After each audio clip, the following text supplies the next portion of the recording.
In a world of pro wrestling podcasts, this is certainly one of the newest. Thomas S.K. Green, Joey the Caveman, and John Roche bring you the all-new, all-different, whacked-out wrestling podcast. Hello, everybody, and welcome to a week of wrestling where more of the big things in wrestling came outside of the ring than they came inside of the ring. This is Whacked Out Wrestling Podcast. I am your host, Thomas S.K. Green.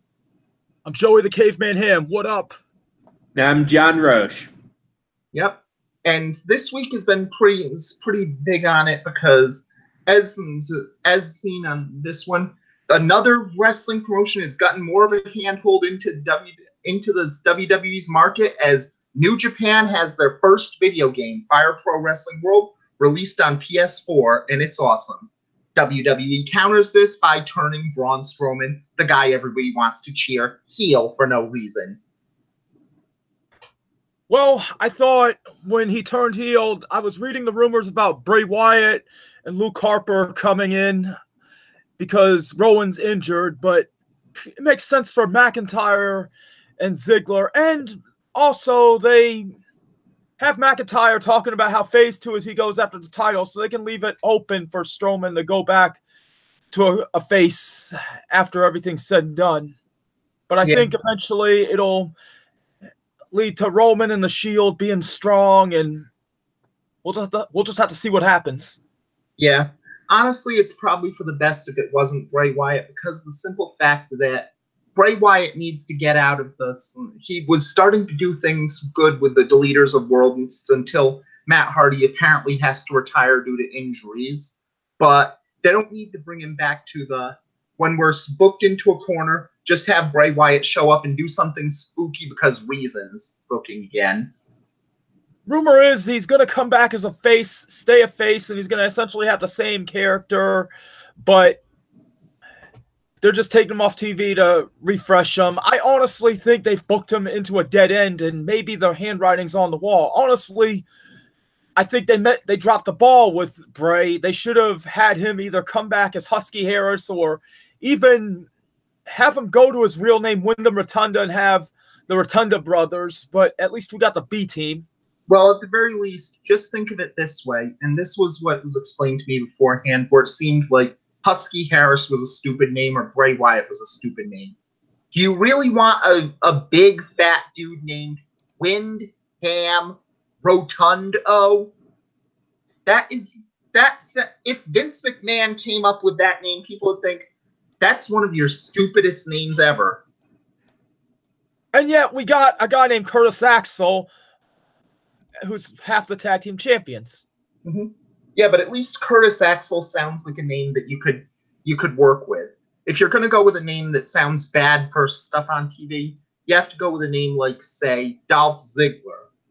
The biggest reason Nick Nemeth is not a true main eventer at this time is probably because no one could take that name seriously. Hell, I mean, if you ask me, they should have did an about face and just did an amnesia angle, and he actually woke up as his Southpaw Regional Wrestling character. Yeah. Yeah, that would actually be relatively interesting, but there would be with Jericho when he comes back, whenever that is. Well, I think Jericho's saying he might go to TNA or Ring of Honor now, and so that's not a guarantee. Which begs the question, sorry to cut you off, which begs the question, one has to wonder if Jericho and Cody Rhodes are spies for Vince, spying on what's going on with the Indies and Japan. Honestly, I don't know if they'd be spies on stuff like that, because the big thing is that one thing that people have to know with Triple H is that he's probably a bigger indie geek than any of the smarks who were whining about Triple H for 18 years on this. Oh, yeah, absolutely. Absolutely. About that one, but that guy knows what he's doing in scouting, so. Triple H is the king of smarks. He is the king. He is what every fanboy should obtain the dream to a degree. I mean, I think when it comes to the Triple H hate, I've always been an apologist for him, and I think mostly all the hate he gets is jealousy. He was right place, right time in 2000.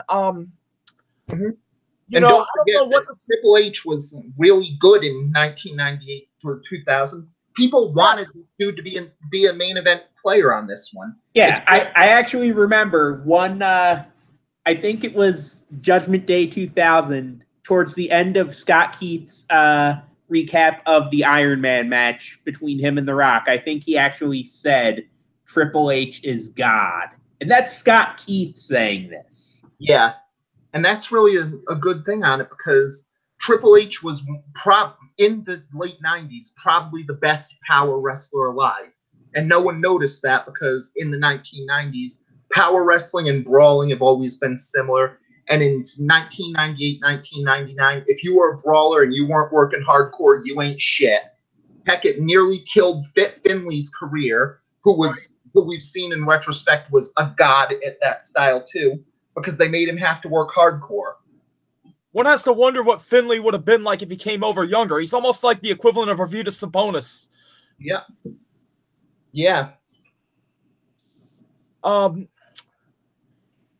One thing that I was bummed about is I wish we would have gotten one title reign for Mick Foley as Cactus Jack in the WWF/E, because that would have been the perfect ending for a guy that came up from the Indies, created his own character to end up being the champ. But then again, we got that with CM Punk many years later. Yeah. So, plus, honestly, who out there thinks Punk's actually going to show up to All In? I think that CM Punk has made it painfully clear he does not want to show up at All In. He's doing his signings thing at the Pro Wrestling Tees store, and Pro Wrestling Tees is a sponsor for All In. But honestly, when CM Punk said, a lot of people want me to be there, but no one's given me a direct offer, a few weeks later, the Young Bucks basically said, we went into this. We went to Punk and said, here's the money we're offering, here's the match you have, do you want it? And he said no. So Punk's made it clear he is not interested in being a wrestler anymore. And yet he's supposedly going to be great, yes? What? Can you hear me? Yeah, you just sound like you're going through water. Yeah, I wonder why. Let me see something. I think it's usually when your speaker's getting a little bit slower, so.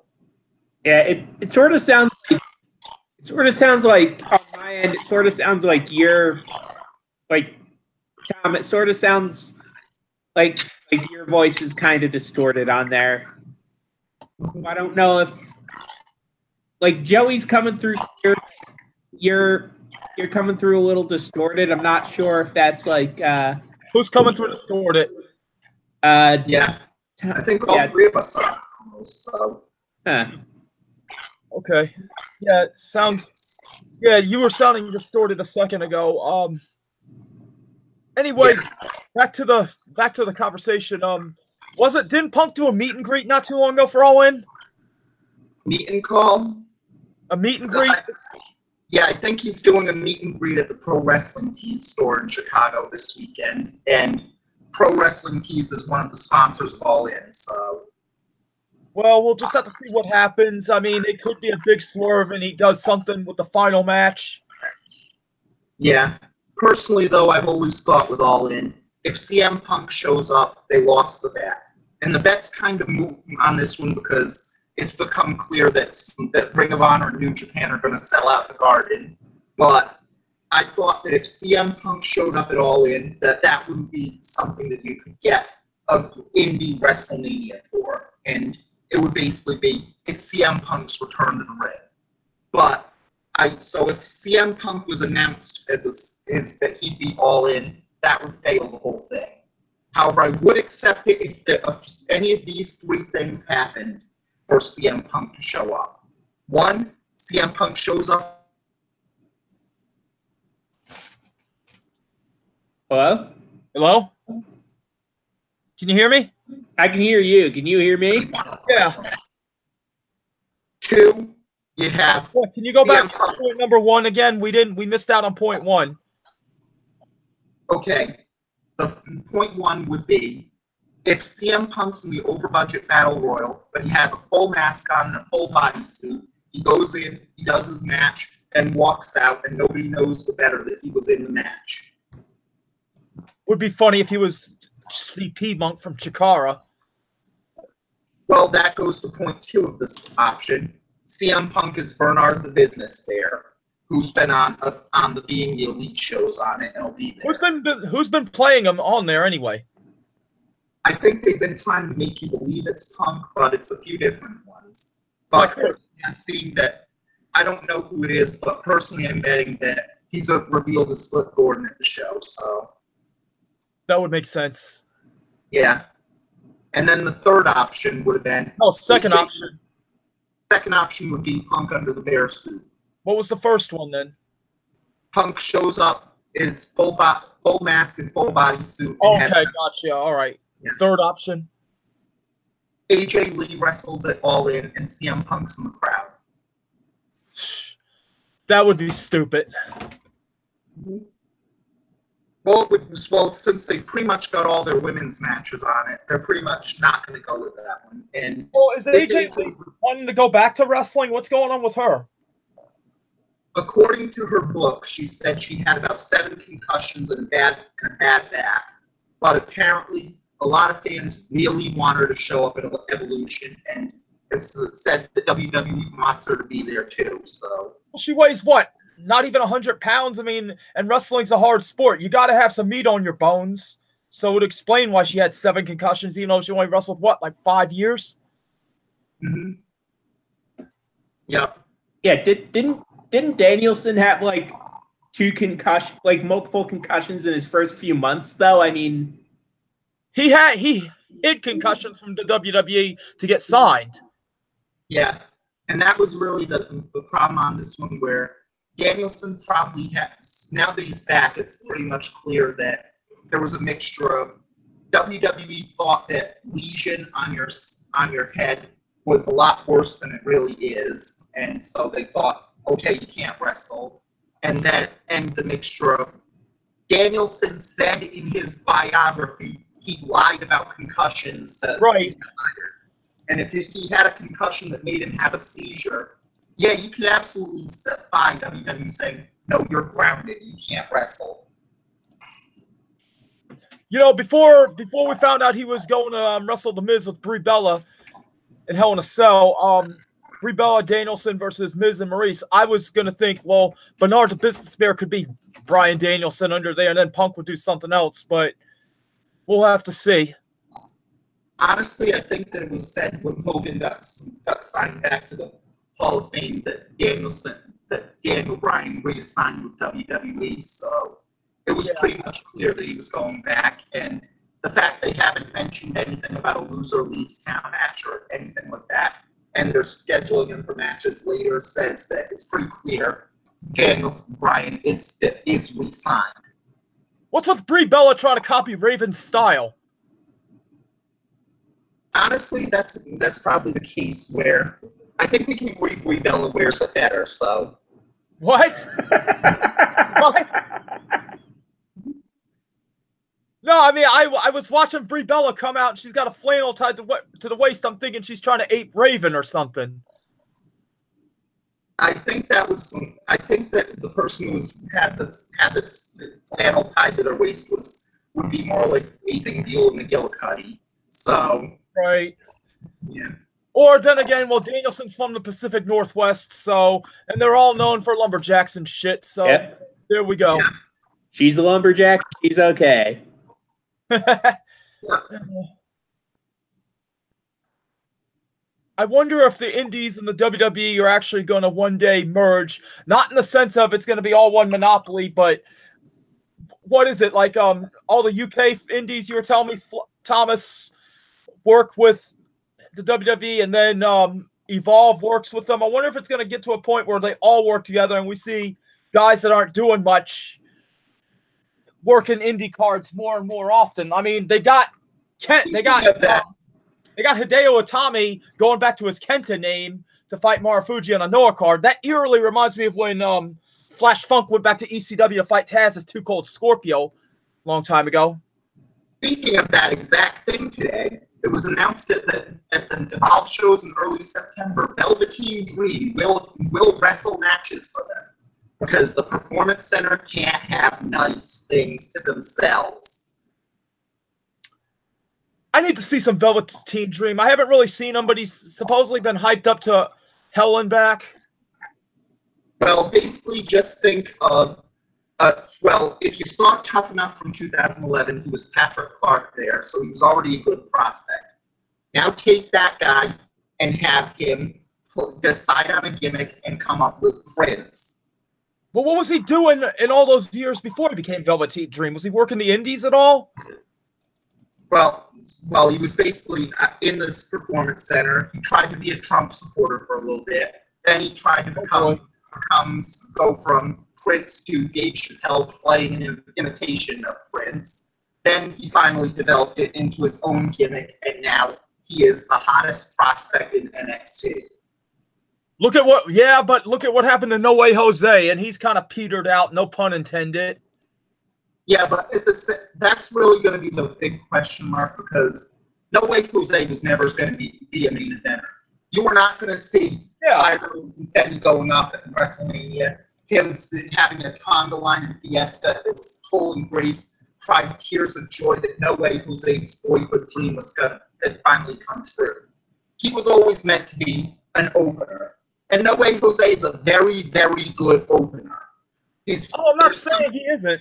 I'm not saying he isn't. I'm just saying, I'm just afraid that when Velveteen Dream, from what comes to the main roster, I'm afraid he's going to wind up like No Way Jose. I mean, I want to see Velveteen Dream's work, yet I'm just saying, it seems like on the surface, a gimmick like that, they could wind up losing momentum. Wasn't Bailey like a lot better on NXT? Well, that's also the big question on it, where I don't think Velveteen Dream will be the next No Way Jose or something like that.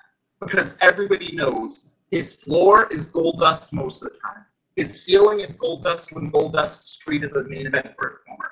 He is literally going to be Goldust on the main roster. Well, that could be interesting. Yeah.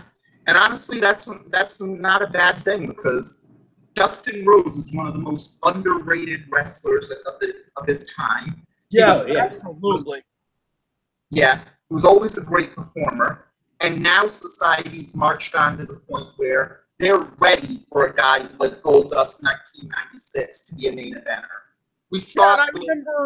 I remember Death Valley Driver years and years ago. They were having all these Dustin Rhodes matches being posted up, like, "Hey, he was really good." I'm like, you guys are finally showing up to the party years later? Yeah. And now we're in a society where you can have that happen. I mean, the IWGP World Champion is basically hinted at, he's totally in a gay couple with Kota Ibushi, and no one cares about it. In 2002, for Ring of Honor. Yeah. I can't see the gay overtones in them. I'm sorry. Well, even if you don't see it, they don't care if you see him in there, which is also part of the same thing. Likewise in Ring of Honor, where in 2002, the first Ring of Honor match was the Christopher Street Connection showing up and declaring it was Ring of Homosexuals and being booed because they're gay.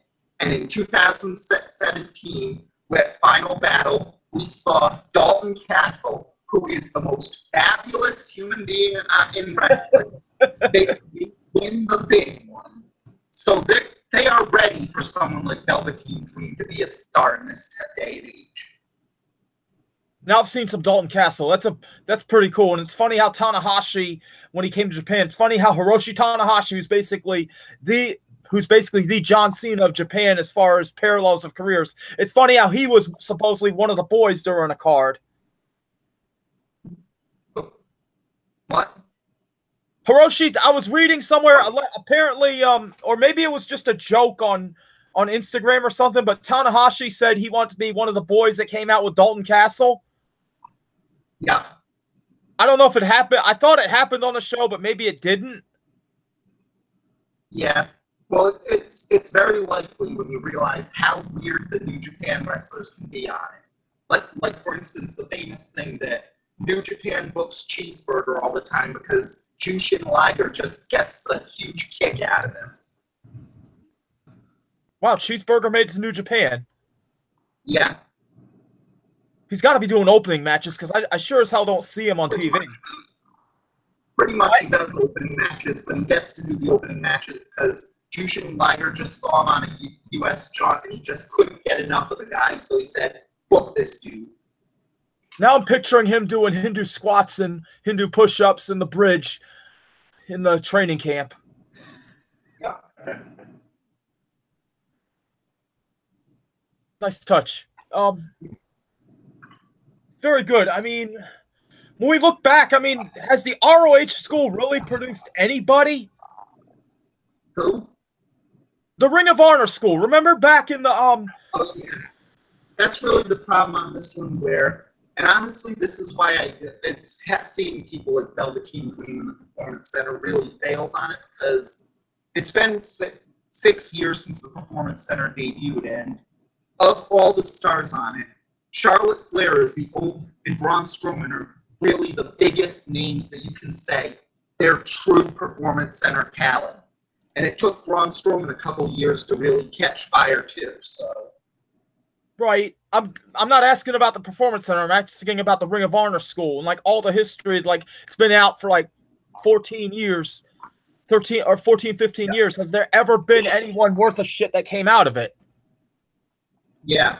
And honestly, well, that's really the question, because the big problem is booking on it.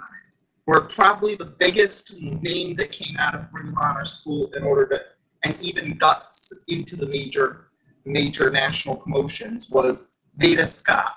And she only managed a few cup of coffees with TNA. Wasn't Rhett Titus a big deal for a while? What happened with him? He's still in Ring of Honor, but he's basically, he only got a bit of a push with the All Night Express, and it's kind of dissipated, so. Does he still do the does he still come out to Addicted to Love? And I know he had like a secondary gimmick called the Romantic Touch, which is kind of bizarre. I don't know if he still does or not, so. Huh. Okay. But yeah, that's the big problem with the Ring of Honor school, is probably the fact that they never booked the Ring of Honor talent that well. They always used them as jobbers and young lions, which is That's what the New Japan school did, and eventually they got their own gimmicks. Yeah, but the difference with the New Japan school is eventually those young lions rose the ranks. Eventually they ended up getting booked as stars. They got the chance to be treated as big deals, and that's what makes stars. They never booked a Ring of Honor student as anything that was serious on it. Like Bret Titus was the only one who ended up winning a title. So maybe what? I mean, so maybe allegedly you think they just got quote-unquote students so they can have cheap ring crew? I think that the biggest problem with them is that it's not so much cheap ring crew as much as that if you want to make your school look good, you have to have people who you can point to and say, these are our students. These are what they did. And the weakness with a school that's connected to a promotion is that if you're not booking these guys to be stars, then eventually your school's going to look like it's second rate. Yeah, absolutely. And you can't do that in other schools that aren't connected to a promotion, because eventually if the promotion says, okay, maybe it's like Lance Storm. He doesn't have a promotion to speak of, but he can point to how many WWE stars who trained with him, and they say, look, these guys trained with me. If you work hard and you bust your ass, you can be like them. And yeah, I mean, Storm had a lot of guys and a lot of women that have gone on to bigger and better things. Yeah, and that's really the thing, because if people are going on to bigger and better things, then eventually you have great students and your school looks good. If you're running a promotion and most of them don't go on to bigger and better things, then eventually your promotion school looks like, why go there when we can go somewhere else, make you take notice of us, and then we'll get pushed. I thought for sure back in the day, I thought for sure Ring of Honor would be like the place to go for training, because they had at the time Punk running it, then Aries and Danielson. I thought for sure that they were gonna do some serious things, and I thought that would be like the place, and you'd have the momentum continue to going. In the retrospect, I was wrong. Well, it was mostly the fact that, again, it just boils down to their booking. And if you're going to make, and it really is a problem because in wrestling, it doesn't matter how good you are, it matters how well you're booked. And they could make some pretty solid talent at the Ring of Honor school, but they never booked any of them to be that much of that important. Right.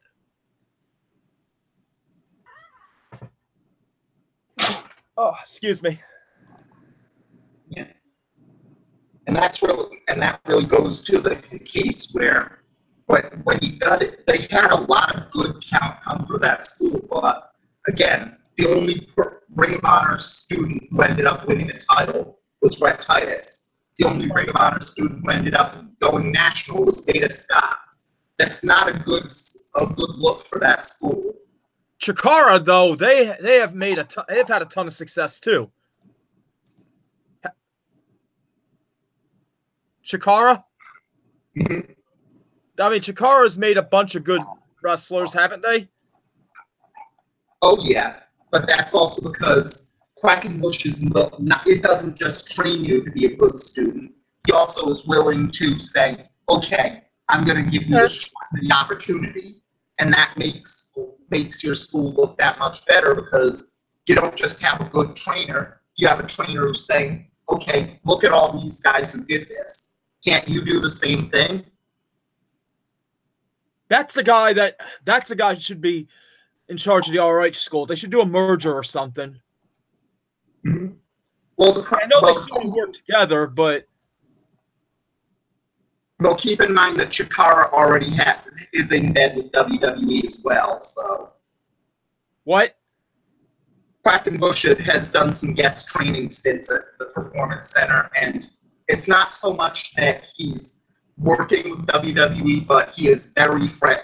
But Chikara's on very friendly terms with them. That's awesome. Yeah.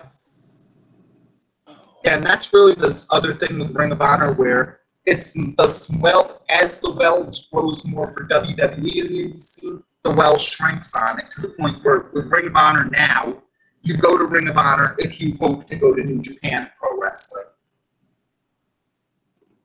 It was like that before, except last decade it was all about getting to Dragon Gate. I mean, for a while it was New Japan, then it was Dragon Gate, then it was Noah, then back to Dragon Gate. Now it's eventually back to New Japan again. Yeah, but even during those, in the 2000s, there was a bunch of pretty good promotions, but no one had the conch shell. Now, though, in Japan, New Japan has the conch shell. There's other good Puro promotions, but they are basically the equivalent to Evolve or Ring of Honor right. or Chikara Heat in the U.S. In retrospect, you can blame that on the rise of the UFC in America. I know there was pride in Japan beforehand, but you and I remember back in the day we were talking about how UFC took a lot of, or mixed martial arts took a lot of guys that would have been wrestlers 20 years ago and they went to mixed martial arts instead. Now it seems like it's coming full circle with all the UFC stars coming to WWE or coming back, like Lesnar. Now he's going back to UFC. Ronda Rousey's now the women's champ. Shayna Baszler's now there. Cain Velasquez did some training.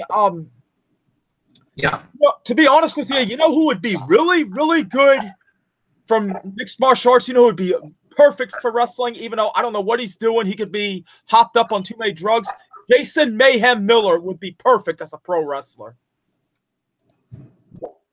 Oh, it's possible on these ones. And honestly, I think as they get more MMA performers into the U.S., that'll probably be a very likely thing because MMA performers are finding out that pro wrestling is much easier than MMA, and that pro wrestling's realizing that if you get an MMA performer, they're going to be fucking amazing at this sport. Yes. I called that 15 years ago. I remember talking to people, and they thought I was crazy. Was proven right. Yeah. Proven right. But the weird thing, if it was going into why it would work in Japan, is the fact that, if anything, the MMA boom kneecapped New Japan for years on it. Remember, there was that period where Inoki was putting everybody in MMA competition, and That's what killed Yuji Nagata's push. yeah, and it goes to the case where even now we see it with things like, technically of the 12 people in WWE who have a MMA record, Shinsuke Nakamura is one of them. So right, Nakamura ain't no slouch. yeah. You know what? That begs the question: who in WWE, who in WWE that has no MMA experience could go into MMA and do some things? I got money on Ziggler. Honestly, it's always weird on these ones because whenever I hear people say the question, who could have an MMA career on it, it always goes with things like you have people like Dolph Ziggler who have great amateur experience. And there's a lot of other great amateur wrestlers that WWE have signed who would probably do well. But people don't mention people like, say, Angelo Dawkins was a former great amateur wrestler, so he could probably do it. They say stuff like, well, Aleister Black uses kicks. That's like kickboxing. He could do well. No, hell no. The armbar, she could do well. And things like that, and it just doesn't work like that. I know. That's why I picked Ziggler. He was Kent State's winningest wrestler. I mean, there was a rumor that Jack Swagger was going to try to do MMA, but now he's Jake Strong in Lucha Underground. Oh, Swagger! If he went into the MMA world, they would see dollar signs. The guy. There was rumors he was going to do it. I don't know what happened to that. Next time I saw him, he went to Underground. So I think he's in training for it. So where? I think he's training in Bellator, but I don't know which school he's training with. So it's got to be some school in Oklahoma, or maybe Dark Horse. Maybe he's in New Mexico with Greg Jackson's gang. Let me check on this just to make sure. So okay. Hey, bro, yeah. You still there, my man? Yeah, I'm still here. Yeah, you've just kind of been quiet there. Well, I don't have much to say. Yeah, it's like, you taking a nap on us? No, I'm wide awake. Okay. Okay, it doesn't say who he is, but at some point in 2018 he is signed with Bellator. So, well, that's just 4 more months, though. So. On that note, I mean, what do you think is, if Punk doesn't want to go to wrestling, what do you think's going to happen to him? Is he just going to just chill out the rest of his life? I mean, that would be cool. I don't understand why now he's losing friends like Colt Cabana is now suing him. I don't know what happened. Everyone talks about Punk being a jerk. Punk was always cool to me. Yeah. Well, the big thing on it was that a lot of the things that keep come out beforehand and have seemed to be like, CM Punk seems like just one of those guys where you get one shot with him and that's it. You do him wrong once, he's done with you forever. And for some reason, he just seems to think that every fan has done him wrong, or everybody in wrestling's done him wrong. Well, okay, to play devil's advocate, like seeing all these people turning on him because he lost his second MMA fight terribly, much less his first one terribly, to see all these people turn on him that were once on his, swinging by his nuts, that's really pathetic. So, I mean, it goes both ways. Yeah. Yeah, and that's really the big question on it, where it just seems like he's pretty much done with wrestling. He wants a clean break from it, so... He wants a what? A clean break, so... He'll probably just do MMA for a while and then just hang out. I mean, he's made enough money. Isn't he still pretty frugal with his money? He's set for life. I mean, I don't see him in it. It depends on the news that Colt Cabana is suing him, so he could lose a lot of that. There's proof that he said that he was going to pay the lawyer fees. Yeah, yeah. I wonder if they'll wind up having a kid, him and AJ Lee. No clue. They'd be interesting parents. I mean, they'd probably be better than most people. Yeah. Oh. Did any of you two watch Impact tonight? I did. I saw that Tessa Blanchard won the Knockouts championship. So that's Why are they calling her the best women's wrestler in the world? She's average. it's a gimmick. I know, but still. I mean, I'm glad they got the belt off Su Yung, and supposedly Casey Spinelli's one of the Undead Brides. I like I wonder, now we got that heel turn by Moose. You know, now he's going with Kevin Killer Cross and Austin Aries. That's interesting, but it's who the fuck can stop them? I mean, that's like a murderer's row right there. Who can honestly stop them right now? They just look invincible unless you build someone up. Edwards sure can't do it himself. Yeah. Maybe if he had two kendo sticks. It seems like with Edwards, they're really trying to make him the Tommy Dreamer's son, for lack of a better term. It's like the whole storyline of him being the underdog, except he's insane. He just very much big time Tommy Dreamer overtones going on with Eddie, except he's won the title a couple times. Yeah. But honestly, that's for the best side because it's actually made Eddie Edwards interesting in Impact. So right. For it. No, what was funny, what made him interesting, it was funny how he called Bobby Lashley Bitch Boy Bobby. That was hilarious. I was hoping when Sami Zayn was feuding with Bobby Lashley, we'd hear him call Lashley Bitch Boy Bobby, and then Lashley would just tear his neck off. Bitch can't be said in TV PG unless they're trying to give you emphasis to show the person means business. Well, Becky Lynch said bitch at the end of SmackDown. That's what I said on this one. Yeah. And apparently that's a plus on it because they actually went with Becky Lynch being the anti-hero and they're toning down the heel bit. So keep that in mind, fans, if you say WWE doesn't listen to you. And like I said, enjoy the ride. Because they could have gone so much further to try and make Becky a heel in this era on it. Like, for instance, a good way to try it, if they didn't move him in the shake-up or move him back, kill two birds with one stone and build up a mid-card heel as well by having Becky Lynch start dating Mojo Rawley. And you pick Mojo in this case because Mojo Rawley's a rising heel, but more specifically, Mojo Rawley is what an incel would describe if he was describing Chad. Like, you can imagine Mojo Rawley down the road and seeing an incel and saying, when my ship comes in, I'm going to have big muscles, but I'm not going to lift much things. And I'm never going to listen to anything that isn't made by LMFAO. And I'm going to be so annoyed, so brutal, and be a good dude, but basically it's just annoying to deal with and party with everything, get every woman in the world. And then Mojo Rawley looked at that and said, that's a great life plan. I'm going to run with this one. Thank you, incel. I will go buy you a body pillow for your waifu. I don't know, man. The Miz sounds more like a Chad to me. A different kind of Chad, but I don't know, because The Miz can be annoying, but he doesn't have that douche chill that works in that level. Plus, he's married, so you can't really use him if you're trying to date this one. Good point.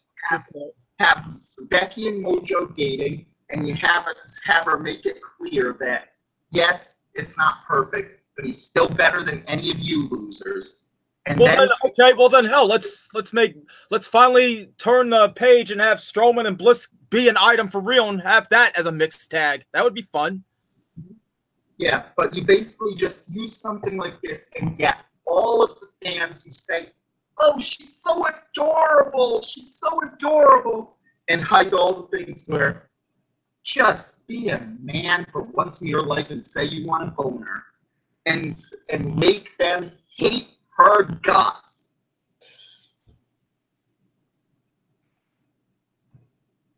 You know something?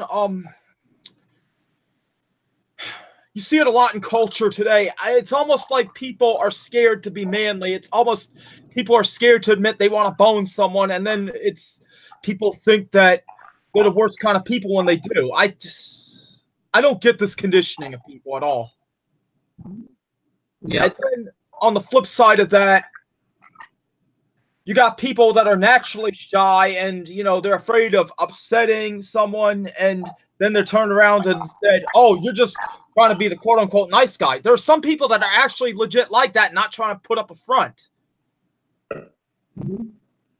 Well, that's something that we wouldn't really go into on these ones, because the one thing we've learned in the internet is any type of person can be a complete and utter douche nozzle. Of course, look at South Park a couple seasons ago. That told it all. Mm-hmm. And that's really the big thing on it, where we found out that there's no one thing that makes you a bully. You can be a jock bully, you can be a nerd bully, you can be a bully. All that matters is that you have to have power, and you have to look down on people who are not one of you. Yep. Mm-hmm. Sadly, it's apparently a very large part of nerd culture now does involve looking down on people. Does involve what? Looking down on people. You know what? And those are the kind of nerds that need to get bitch slapped hard. Yeah, well, that's really the point, because they got bitch slapped by all the jocks in high school, and so they got power on the internet, but they didn't realize that with great power comes great responsibility. And so they said, now we have the power. It's our world now. We can bully you. And this leads to the problem. So Revenge of the Nerds was social propaganda? Yeah. Could beg the question. Fairy tale. Funny thing is, like on TV right now, it's the Karate Kid, the original one.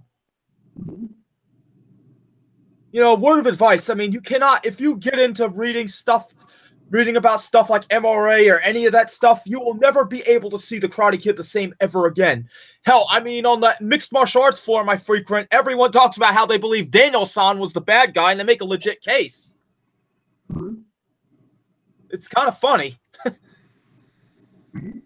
But I mean, either one of you guys seen the new Cobra Kai show? I haven't seen it yet. Is it worth watching? I've heard interesting things about it. Yeah. Actually, Johnny's a face in that, and Daniel's kind of a douchebag. I guess it's kind of like Johnny's had a few decades to think over, like to try to get his life back on the right track. Right.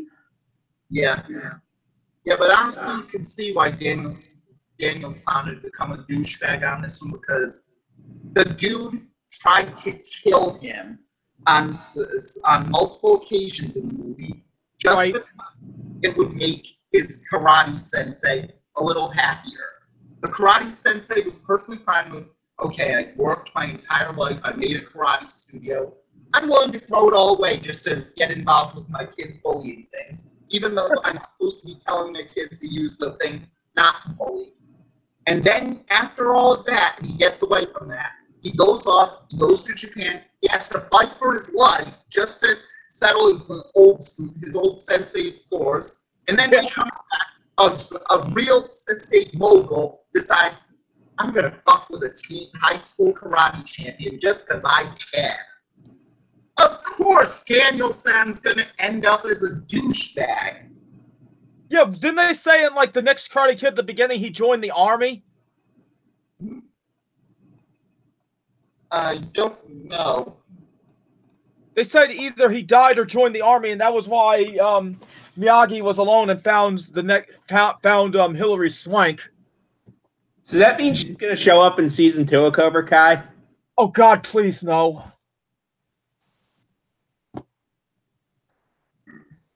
Honestly, next Karate Kid, I mean, they did that in like 94. They should have did it like in 1990. I just think by the time they did that, just Karate Kid had run its course. I mean, they were running on fumes with part 3. Yeah, well, it was 1993 or 94. I know because I know my karate teacher was the stunt double for Hilary Swank in it, and it happened while I was in karate class. So, was your karate teacher a woman or a man? A woman. Okay. So I know it was around that time. So. Well, that made me lose more respect for Hilary Swank. She didn't do her stunts. Mm-hmm. Jackie Chan at least had some balls. He does stunts all the time. No, but I kid. I know it ain't Hilary Swank's job to do stunts. I'm just being a smartass. Yeah. But mad props to Jackie Chan. Somehow, even now, still doing all his stunts. Mm-hmm. Doesn't Tom Cruise do a lot of stunts now too, like in the more recent Mission Impossible movies? Really? I've never seen any of the Mission Impossible movies.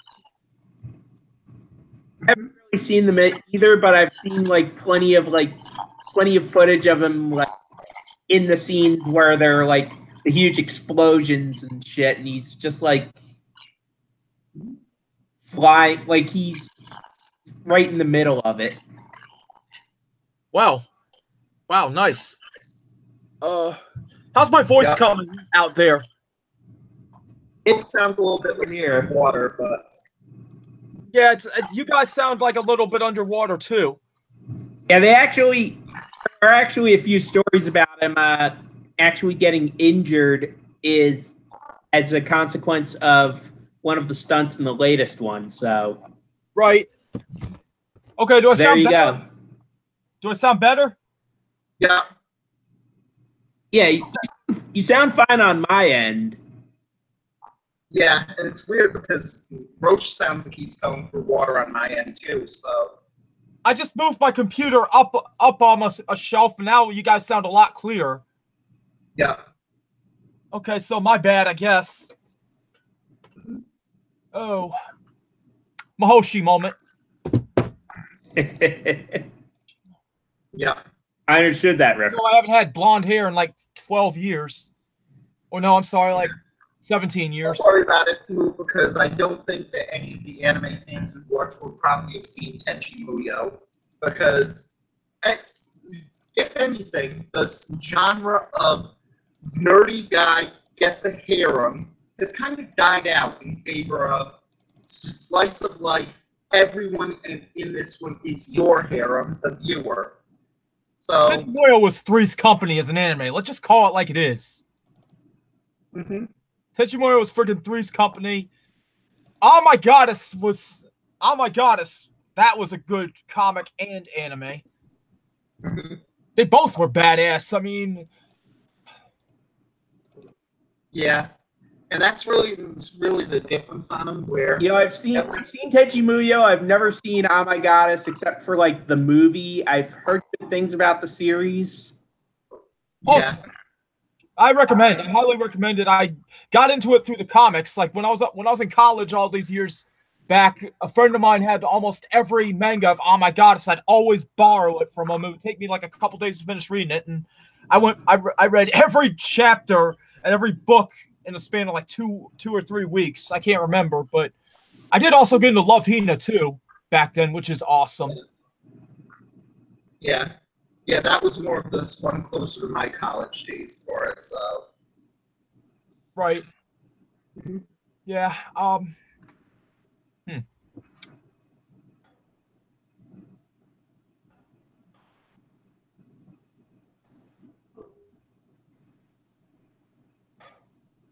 Yeah. But really, it doesn't go where people probably wouldn't have heard of the older stuff now on it, because again, the big problem with anime has changed from harem anime to shitty waifu genre bullshit. And when is that going to end? Honestly, I don't think it's going to end because of the change in Japanese culture, where much like in this culture, instead of going out and asking for a date themselves, they decide, okay, I'm going to stay home and idolize these 2D girls because they won't break my heart. as the rise of the herbivorous male occurs, you're going That to was get going on since the 90s. propulsion. You know, What? that was going on since the 90s in Japan, and the herbivore male. I think I remember reading an article saying it was going on since the late 90s. I guess it just bled through. It took this long to bleed through. But how big did Space Dandy get in Japan? What? The anime Space Dandy, remember it debuted both on Adult Swim in Japan at the same time? Space Dandy? I don't know how big it got in Japan, actually, so... For all you people out there listening, Space Dandy can be best explained as if Judd Apatow, Seth Rogen, James Franco, and all that crew got stoned out of their minds and decided to watch Space Adventure Cobra and all those old space animes and decide to make an anime. That's what Space Dandy was. Mm-hmm. And honestly, go on. Oh, I can let you continue, so... No, all I was going to say was, I mean, and it was pretty good for what it was. I just wondered. Oh, yeah, absolutely. Yeah. Yes. Holy. FLCL Alternative is starting like in 8 days, or I'm sorry, 9 days. Well, it'll be 8 days in a minute. Yet, I finally saw an ad for Alternative. Have ratings come back and reviews come back for Progressive yet? Did it really bomb, or was it good? I don't know off the top of my head how I haven't seen much of the responses in Japan for a lot of things.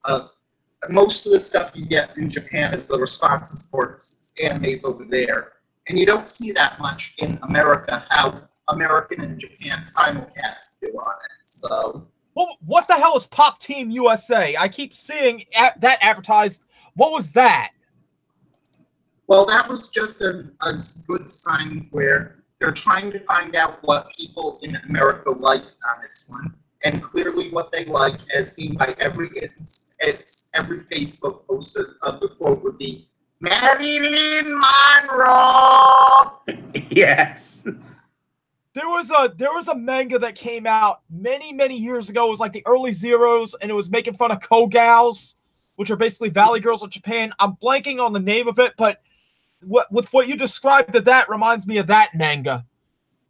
Do you know what I'm talking about? Which ones exactly? Because I think there were a few Kogal animes or mangas. So there was a manga where it was basically a variety show type or variety show / slice of life manga.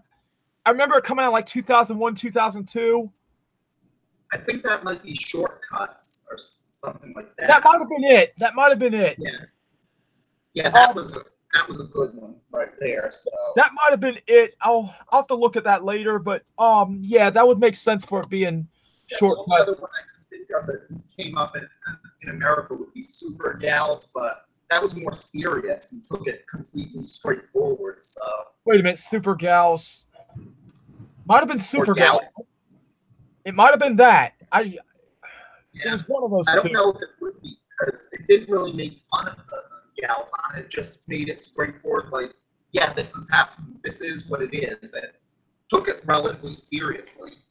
Well, okay, I remember this one. One manga comic strip on it. It was like the girl was making a giant statue, and it looked. I shit you not, it looked like a big dick, and the teacher goes, "Hey, what are you making?" She said, "My dad," and the teacher's all blushing and everything, and she's thinking, "Whoa, he must be the man." And so the next clip is the guy literally coming out, and he's all dressed up and everything, but his build and everything looks legit like a dick. That is absolutely Shortcuts. When you said that one, I know it was absolutely Shortcuts. Okay, it was Shortcuts, but the guy comes in, he's like, hello? But yeah, the guy literally looked like a dick. Yeah, I remember that one. So okay, it was Shortcuts. All right. Hopefully she was filming some big dick on it, and she thought, wow, that guy's got to be huge. I've got to meet this dude.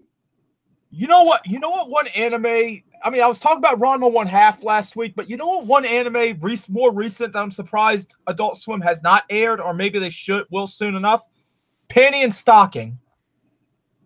I don't know if I don't know. If It's that from would Funimation. They can do it. Yes, it's awesome. I know that, but I don't know if it gets past the Adult swim levels there. So Adult Swim's usually pretty good now with stuff. I mean, I think you could show it on there. yeah, but I know that anime can get pretty smutty for things like that. So. Well, I'll say what I said last week about look at what they did on C-Lab. Enough said. Yeah. So. Yeah, sometimes like not even Adult Swim, but some of the stuff that winds up getting like, it even gets by in like kids stuff sometimes. Like, I don't know if you remember. I know this is gonna be kind of like, I know I'm getting into something that was dubbed by 4Kids, but like their general stuff was like, you know how there was the thing where they actually like edited out, like a character was pointing a gun at someone, but they edited out the gun in one. Yeah. Ultimate Muscle, like which is based on a long running manga, Kiniku Man. Right. They actually have in the dub, like a character talking about like they have references to child abuse in the dub of an anime that was shown on Saturday mornings in the U.S. Like they get rid of things. They don't even show a gun, but they make jokes about child abuse. Some things that would trickle through, though. I mean, I remember Yu-Gi-Oh! They had a guy threaten to commit suicide on it in an episode. Yeah. That's really the difference between Japanese culture and American culture. Remember, in Japan, shows like Eureka 7 and Gurren Lagann were kids shows in the morning, and here there were Adult Swim shows. What time did Sailor Moon get shown in Japan? I think that was a kids show as well, and it was kids. Really? I thought Sailor Moon was like I thought Sailor Moon Japan was the equivalent of all these like teen dramas you'd see in America. Yeah, but at the very least, the difference would be that a lot of the shows like Sailor Moon or stuff like that would be like Teen Nick here, or Nickelodeon's teen shows where they're clearly shows engineered for teens, but they're still on Nickelodeon. So right. Food for thought. I mean, we have Riverdale on the CW. What if someone got it in their head to make a live-action Sailor Moon for the CW? Could it fly? I mean, look at all the comic book shows they have. Look at shit. I mean, I'm imagining a Sailor Moon CW teen drama going right after Riverdale and fitting pretty well. I don't know on this one because just using Riverdale for the example, look at what they had to do to Archie comics to make a good teen drama out of that. They had to completely drop it on its head and turn it into Archie goes to hell in order to get a good teen drama for this era out of it. But weren't they like going dark in the comics anyway before Riverdale came out? Even with the reboot of Archie, it was a little bit more mature, but it wasn't exactly dark. I know there was one where he like got shot to death. Yeah. Yeah. I always was that what you were talking about? Yeah, I was talking about that. Then I was talking about some other things, but I know I would have always loved. I wish this would have happened. I know they did Archie Meets the Punisher a long time ago. I would have thought it would have been perfect if Archie met ICP. That would have been gold. Oh, good lord! What do you mean? Oh, good lord! That would have been fun. Well, I mean, it certainly makes sense. I mean, Archie and Jughead would be a juggalo. Archie meeting a nice set of God-fearing gentlemen like Violent J and Shaggy Two Dope. Hey, to be fair, you've got to realize that Archie had a lot of Christian comics, and ICP is apparently Christian rap. So no, they're not. They did an interview where they denied it, and they were talking about they were being smartasses. But I was gonna say Twisted would show up too, but now supposedly Twisted and ICP are on the outs, and now Twisted fans are bitching at ICP fans because Twisted's doing the Warped Tour, and now ICP fans are bitching out Twisted fans. This is some fucking This is like fucking Ice Cube and all the NWA boys, Ice Cube, Eazy, MC Ren, and Dre all arguing with each other. That's what this reminds me of. Somehow I think that there's the difference would be with the NWA breakup, you could see that there could probably be some heat thrown and people getting shot over that one. With the ICP and Twisted breakup, you could probably see someone getting messed up and forgetting they have a pipe bomb and it blows up in their face. Oh boy. Remember, kids, we're willing to mock the ICP, so all you juggalos get in the chat and hate us. Hey, speak for yourself. I've been a juggalo since '97, but I'm just making jokes. I know, but I'm just trying to get more advertising here. Right. Hey, shout out to everyone if you're watching. Yep, we love our 7 listeners here, so we can go with it. There are dozens of them. Dozens. Yeah. but that really goes with it. And the big news this weekend is All In, and we've got the card listings right here. So the big event would be Nick Aldis facing Cody Rhodes for the NWA World Heavyweight Championship, which apparently would mean he's the champion of Dr. Dre, Eazy-E, and the rest of them. Right. You have Okada fighting Marty Scurll in a singles match. And supposedly Marty Scurll's been trying to bulk up the heavyweight to fight him. And Okada supposedly is acting goofy now ever since losing the belts. That should be an interesting match. Yeah, so it's one of those where you pretty much have to say this match would never and should never happen in New Japan because Marty Scurll has no business going 50-50 with Okada there. But in America, especially in a thing filled with 10,000 Bullet Club fans and Szechuan sauce dripping motherfuckers would probably mix and mesh well with Marty Scurll's bullshit, that could be good. Right. You've got Joey Janela fighting Hangman Page, and by the way, Hangman Page is saying he's a Joey hunter. Hey, Hangman Page, come at me, bro.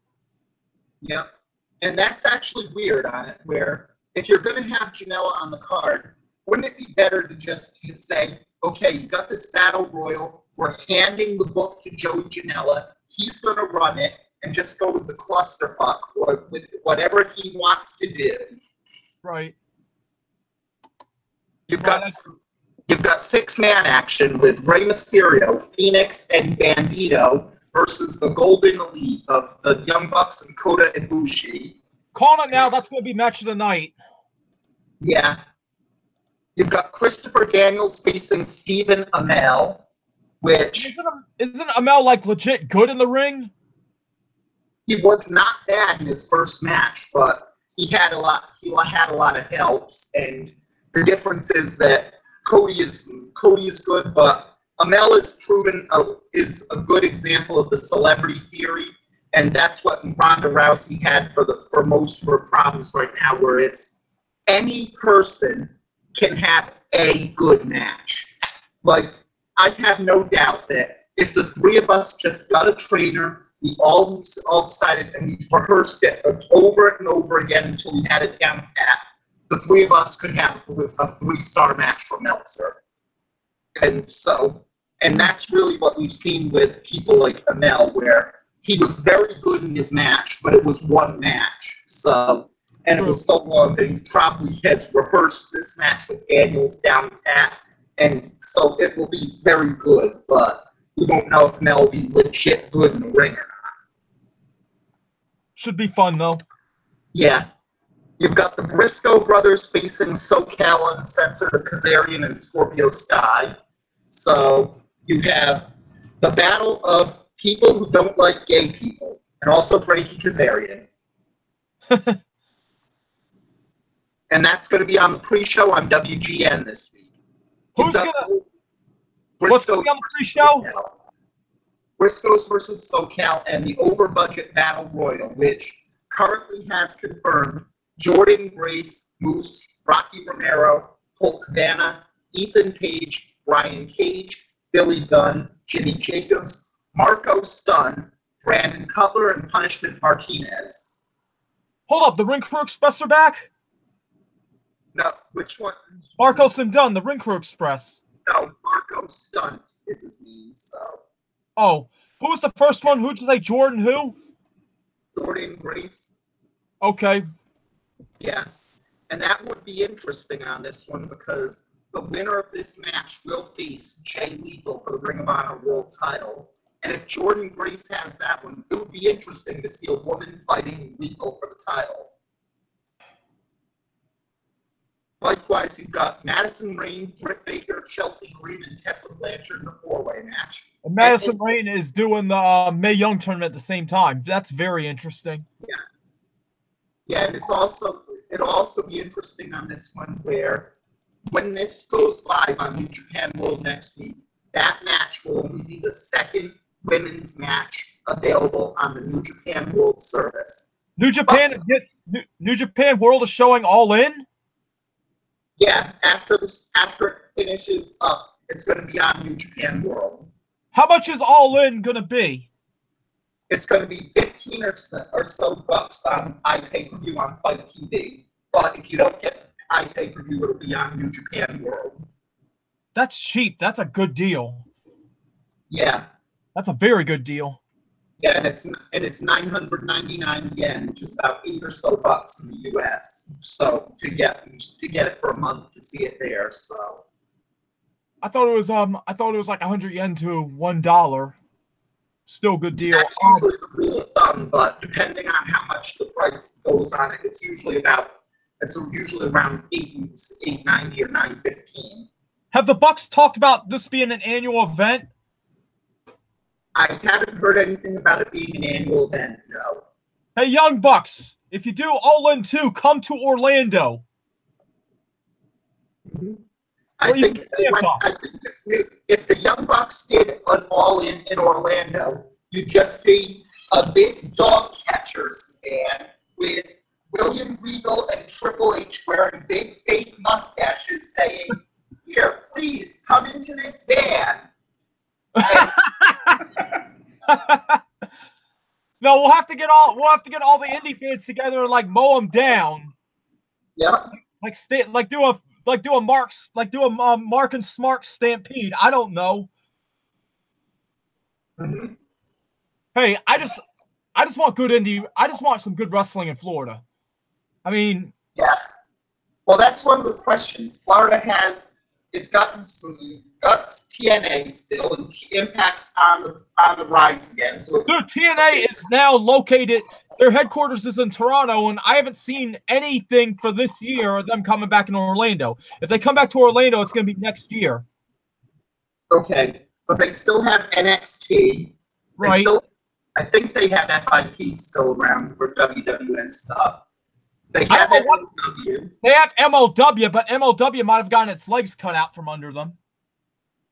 Well, the new MLW is actually pretty good. So. No, I know the old one was good too, and the new one's good as well. I'm just saying, all the news coming out, MLW might have gotten their legs cut out from under them. Mm-hmm.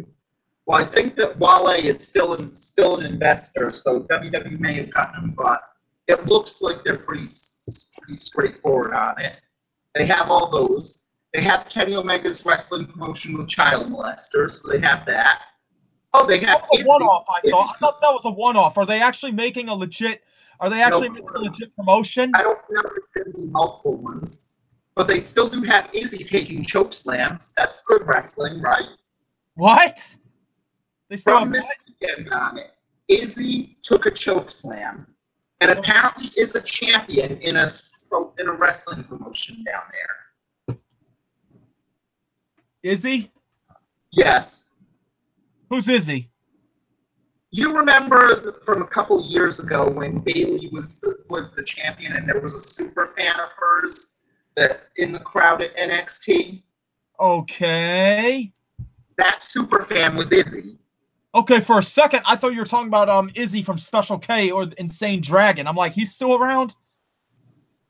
No, I think this is a 12-year-old girl instead. So it's a Well, little they bit, had a 9 year. Well, in Japan, they had a 9-year-old girl beat Kenny Omega's ass a few years back. So yeah. But that's also the question.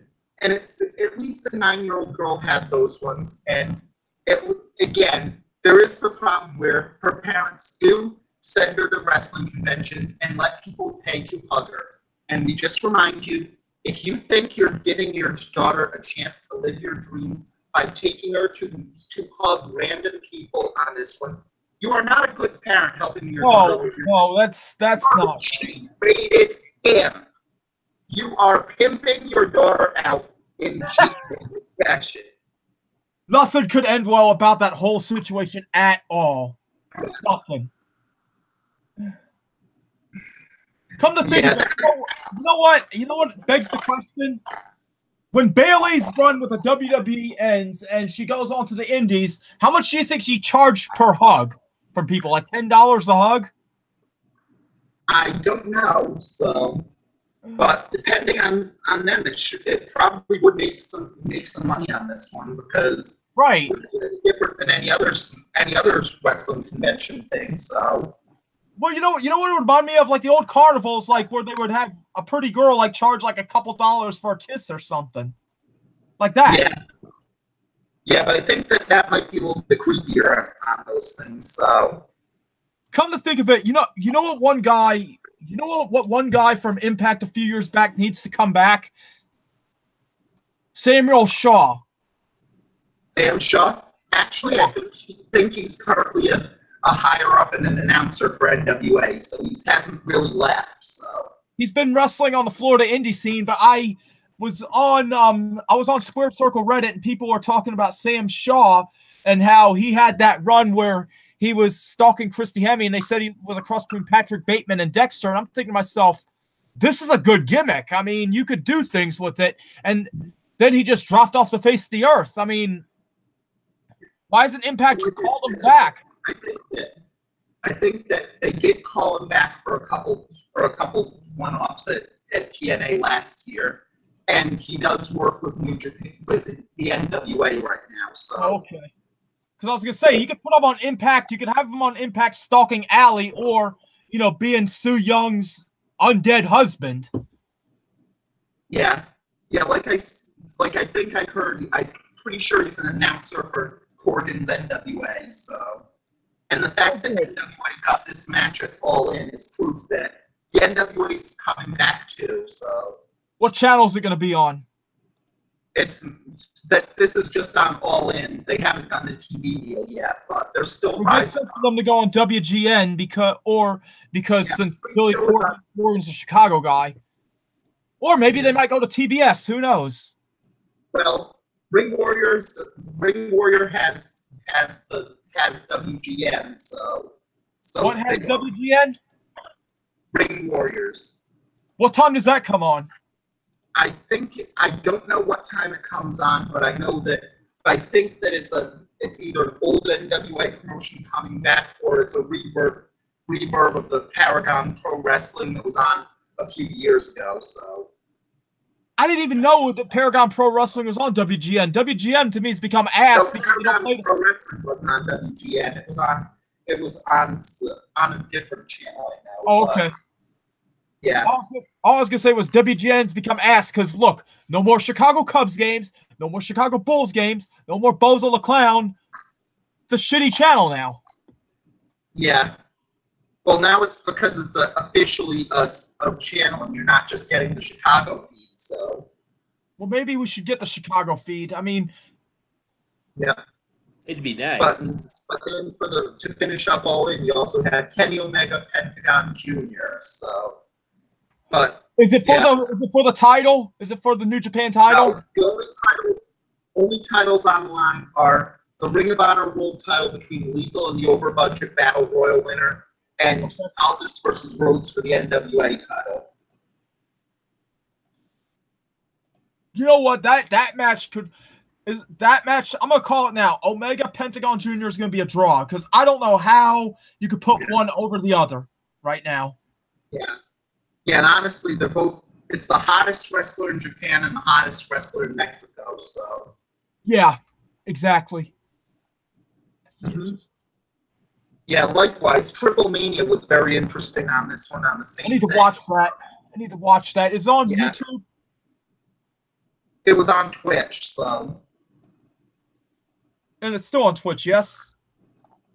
I don't know if it's still on Twitch, but I think it might be. So Aren't all the TNA shows where they pair up with indie feds, aren't they this was still on Twitch? AAA, not TNA.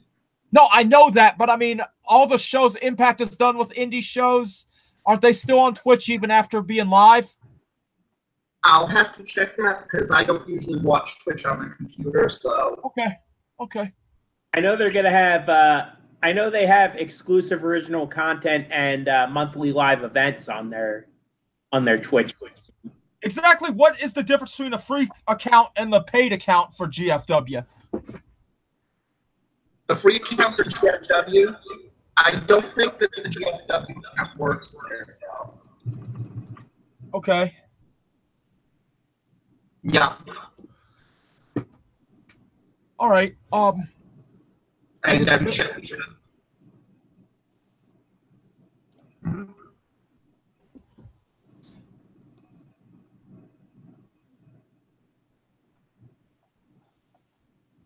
And hopefully it doesn't put me on this one, but if it doesn't, it has some stuff in it.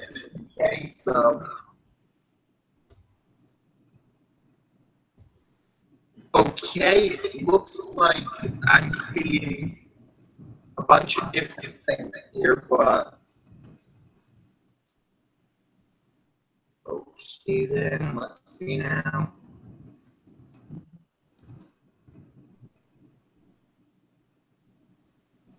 I'm seeing a lot of different things, but I'm not seeing old Twitch episodes yet. So.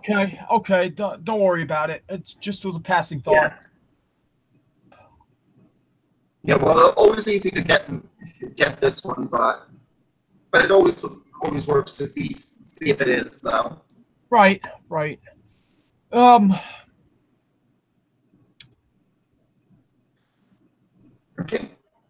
And it looks like, yep, it looks like they have older shows on Twitch. So yes, they do. Oh, great. Good. Be fun to check out a few of them, and I believe don't they have one night only on Twitch tomorrow or something else? I don't know off the top of my head, so. But I'll have to see Triple Mania.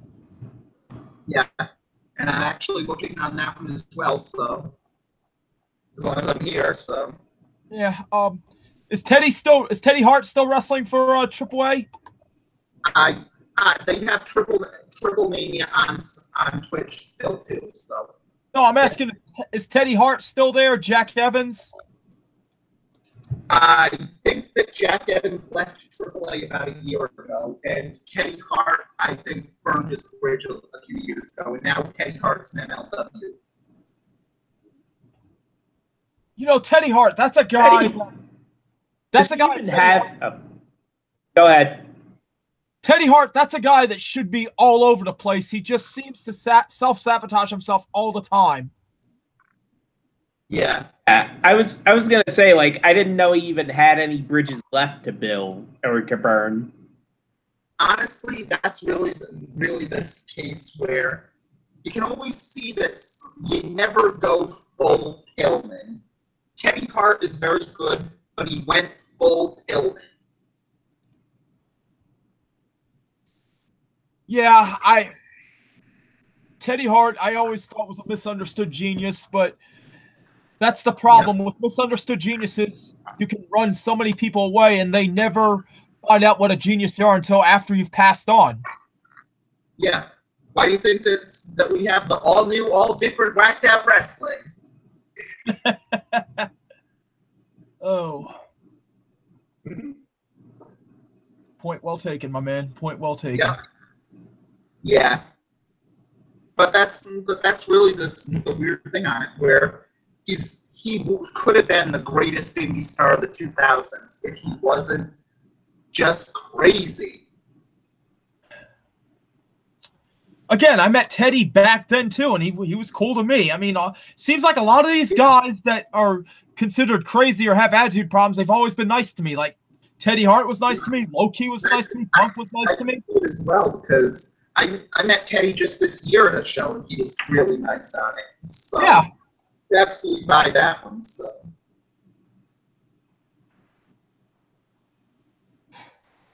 I wonder what the deal's going to be with Conan and Eddie Kingston getting a call from a big boss on Impact.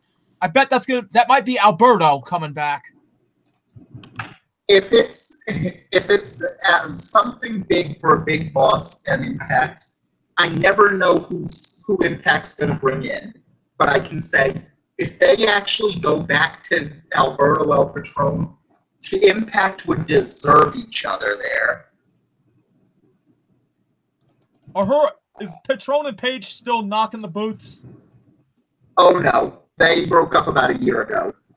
A little bit before she went back to WWE. So who's Page with now?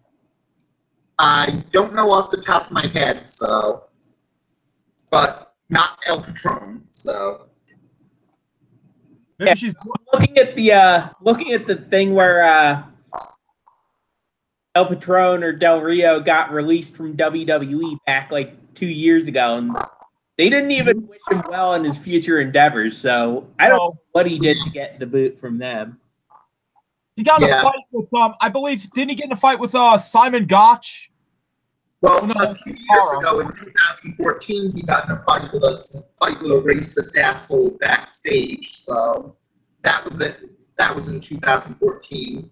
In 2016, it was basically, he got busted for drugs, and WWE and Del Rio negotiated a release. So. Okay. So, Roach, you got any idea who you think the big boss is going to be besides El Patron? I was going to joke it was going to be the beginning of some crossover with Lucha Underground. It was going to turn out to be Dario Cueto. Oh God, that would be awesome. Nice call. If it was Dario Cueto, then Dario Cueto is officially back. What, Fluck? If it's Dario Cueto, Impact is officially back. All they need to do more for that one is to steal someone from WWE again. Well, Dario Cueto's dead in Lucha Underground, and they have the same actor playing his father, Antonio Cueto. Yeah, but it's more than that, because remember, Dario Cueto is not a wrestler. He's an actor. Yeah, and if they could actually get him to do his TNA as well as Lucha Underground, that would be a big deal. Someone train the man to wrestle. He doesn't have to wrestle all the time, but train him because sooner or later he's going to have to do something. Train the guy to wrestle. Well, that's one of the things where, again, he'd be like Amell or any other celebrity, where you don't need to have him be good at wrestling. Like right, Dennis Rodman. I mean, he got trained for what, a couple weeks, and he did a match. Yeah, there you go. Well, it's also the fact that people like Vince McMahon are a good example of how much a boss has to wrestle.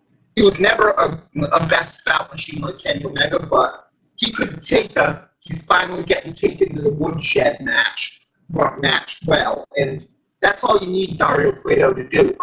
He's finally going to get what he has coming to a match. Right.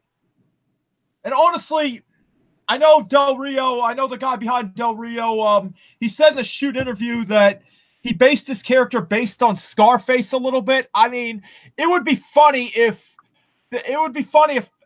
Alberto did channel a little bit more of the Scarface overtones if he came back, whether it's to Impact or WWE or wherever. I'd love to see him really channel Scarface. Well, keep in mind that you can't do too much channeling of Scarface, because remember, Razor Ramon channeled Scarface too. Heck, Scott Hall Razor did channel him, yes, but I'm saying less. Gimmick was ripping off Scarface. So. Right, good point, well taken. But I'm not necessarily talking about that. I'm not talking about that. I'm talking about the drug overlord persona type. You follow me? Yeah, I follow you. Razor Ramon never really had drug overtones. He had Scarface overtones, but he was kind of family-friendly Scarface, if that makes any sense. Yeah. Well, it's not like the guy called himself Razor Ramon. It's not like he was totally ignoring the Scarface on this one. Right. And that was such a smart idea by Scott Hall at the time, and he made a career out of it. Yeah. It's just a shame he had to become hard gay in Japan to keep it going. Oh, God. Knew that was coming. Mm-hmm. Oh. Whatever happened to that guy? Is he still around? It was 10 years ago in a country that had, just checking again. Which guy is this? Razor Ramon hard gay. Whatever happened to him?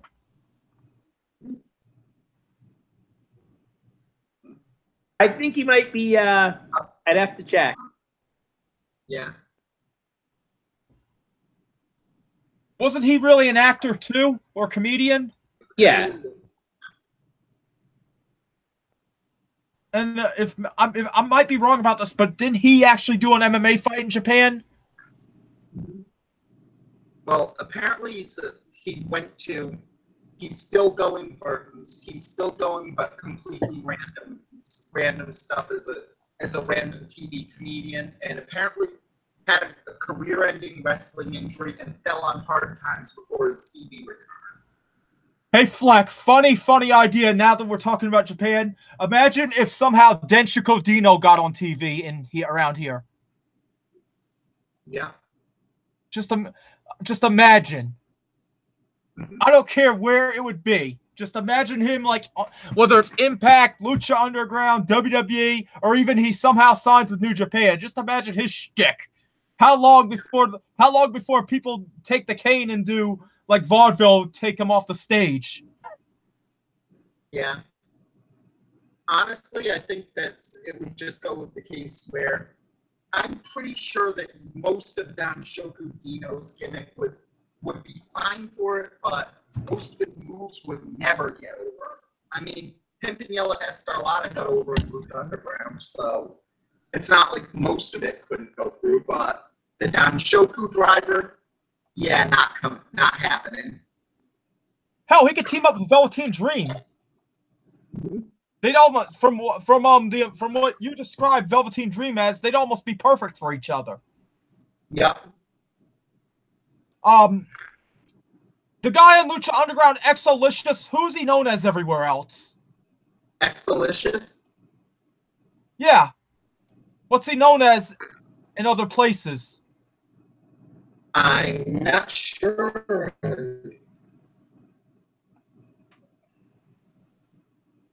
They showed.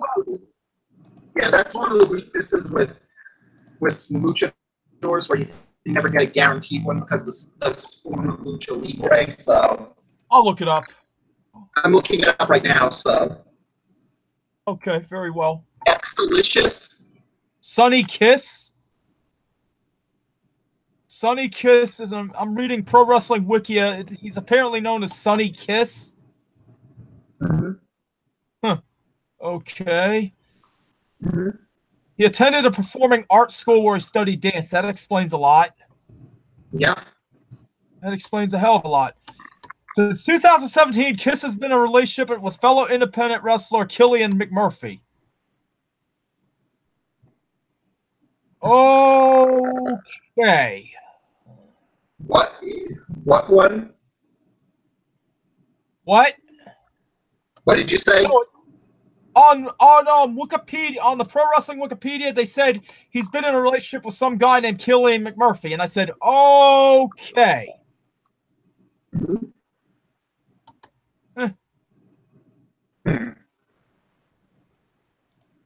I'm not seeing him on Wikipedia. Surprising.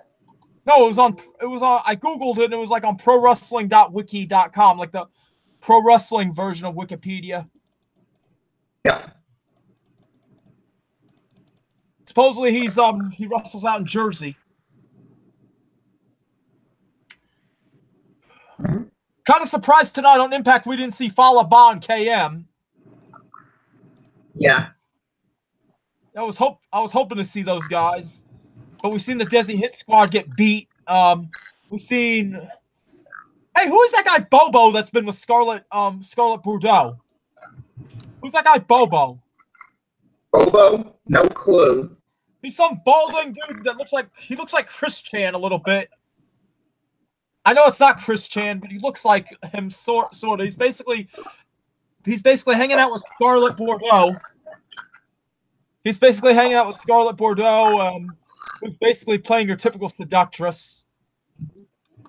And it seems like they're sowing the seeds for something with maybe Roach, you saw Impact.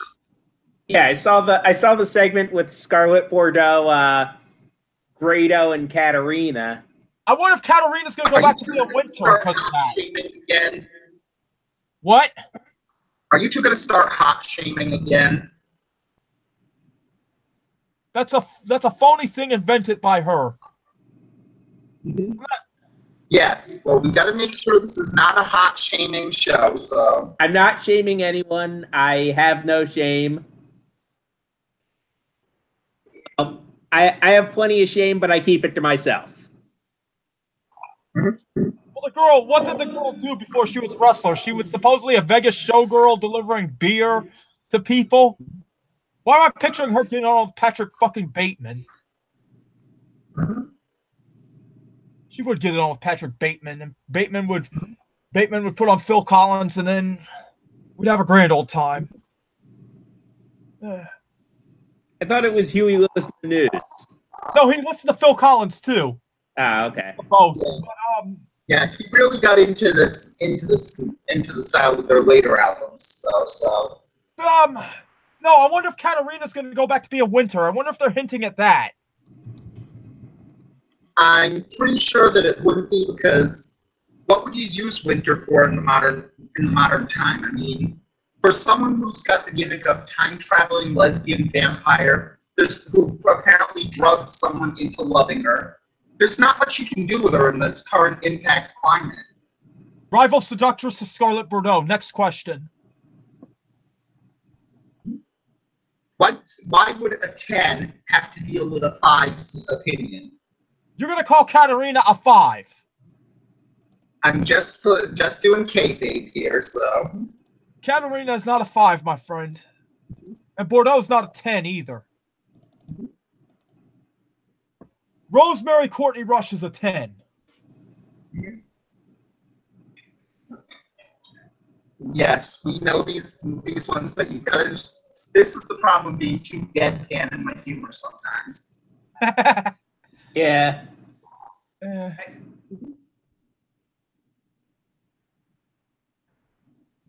But no, I mean, Bordeaux, it's going to be interesting where the gimmick goes. I mean, she is trying to be New Age Sunny, and I like the gimmick. I like where it's going. I just was speculating if Katrina's going to go back to be a winner. I don't know where else they could go with this. I mean, it's almost obvious that Hendry is going to turn on Grado and team up with Katarina or Katrina.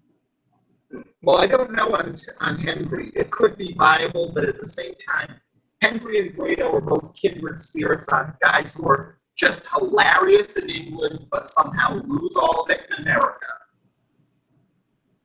No, I get their humor. I mean, but yeah, but it's also a problem because I don't know if America can really let him be the Weird Al Yankovic of pro wrestling like he is in England. So Grado was basically a soap opera actor in Scotland before he became a wrestler. Yeah. And there was also like a clip of him playing a fake cop in some pseudo reality show or something too. I forget what it was, but I just wish Madonna would get off her high horse and let him come out to Express Yourself. Mm-hmm. Or was that the song he came out to? Yeah, he came out to Like a Prayer in England. Oh, Like a Prayer. I'm sorry, not Express Yourself. I get those mixed up. Well, I wish Madonna would get off her high horse and let him come out to Like a Prayer. Yeah. Yeah, or at least let Hendry make fun of Like a Prayer for their eventual match together. God, that would be perfect. That would be perfect.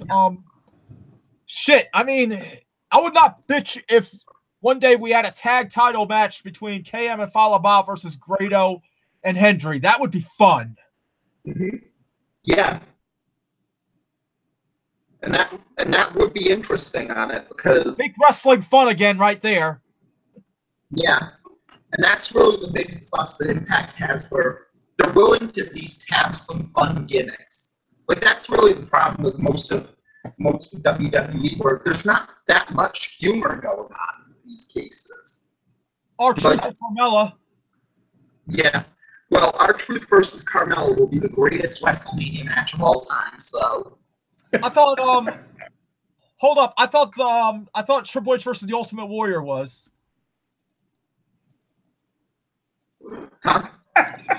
I thought Triple H versus Ultimate Warrior was the greatest WrestleMania match, or Giant Gonzalez versus Undertaker. Miller Lite Catfight Girls fight. Oh boy. For as much shit as WrestleMania 8 is given, it had a nice touch with the whole Greek thing going on with it. Actually, that might be the next one on Labor Day for a special look at WrestleMania 9. So. Oh, WrestleMania 9. Yeah. Yeah, I'm sorry, man. I can't. And it wasn't Greek things; it was Roman. The Greek things happened afterwards with Pat Patterson getting to celebrate his being off the sexual harassment suit.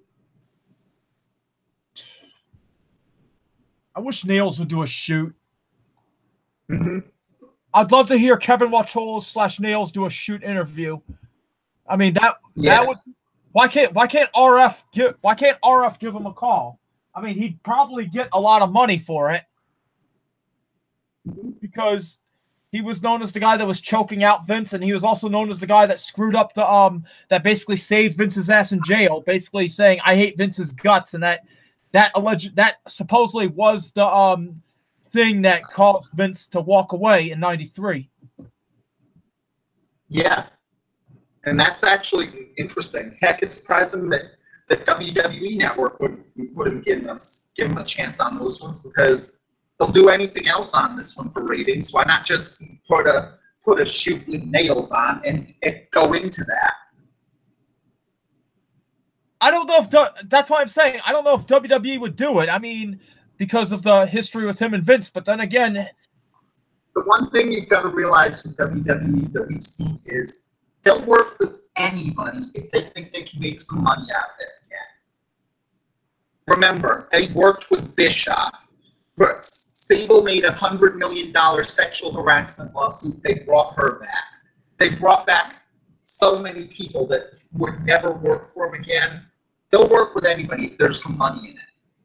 And that's a good thing with Vince. He will forgive anybody where there's money there. True. I don't know. Part of me figures that part of me thinks that he would have been brought back by now, but what is it, like going on 26 years? Yeah. Well, that's because people don't really notice the difference for him. So. Right. Mm-hmm.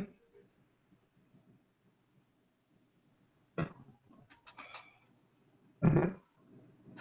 Like I know they brought back Bret Hart because he was like one of their biggest names ever. They brought back Wendy Richter they mended their bridges with Wendy Richter because she was one of their biggest names ever.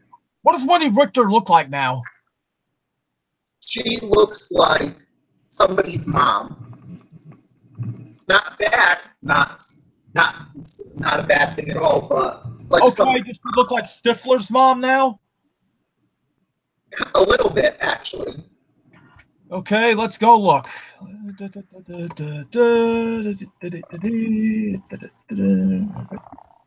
Okay, I don't know how to spell today. Let's see. Wendy Richter. Let's see what do we got here, and well, let's see. Well, shit, she don't look bad. Yeah, she's definitely making Nick Anderson very happy, so. Yeah, she is. Nick's probably hit that about 1,500 times already. But you know what he couldn't do? Hit a free throw! Thanks a lot, Nick, you stupid fucking asshole. Yes. No, but seriously, Nick Anderson was a good player. He just couldn't hit a free throw when it counted. And then that messed with his psyche. Shot like 32% from the line the year after that. But then slowly got his groove back. But I'll take it to my grave. Orlando would have beaten the Houston Rockets in 6 if Nick would have hit one of those free throws. Meanwhile, on other things, for other basketball things, we have word of a trade in the league. Phoenix gets Ryan Anderson and DeAnthony Melton, and Houston gets Marquise Chris and Brandon Knight. Dumb trade. Mm-hmm. Dumb trade. I mean, they probably did that because they're going to slide Melo to the 4 and start him. But then I was reading a funky article where they said that the Rockets were going to try to get Trevor Ariza back in February. They were going to try to get him back from the Suns in February, and it had something to do with money and how they pay him less getting him for half a season or something. Yeah. So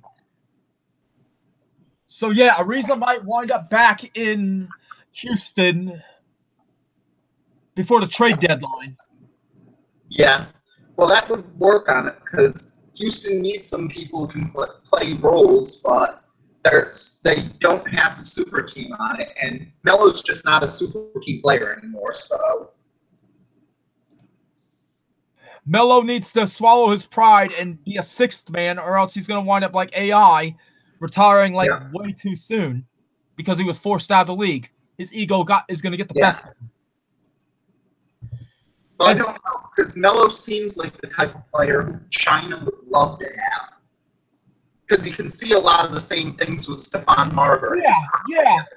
And Jimmer Fredette, too. Yeah. I mean, Yeah, and it just seems like Melo would say, okay, instead of taking 6-man money, I'm going to be the highest paid player in Chinese history.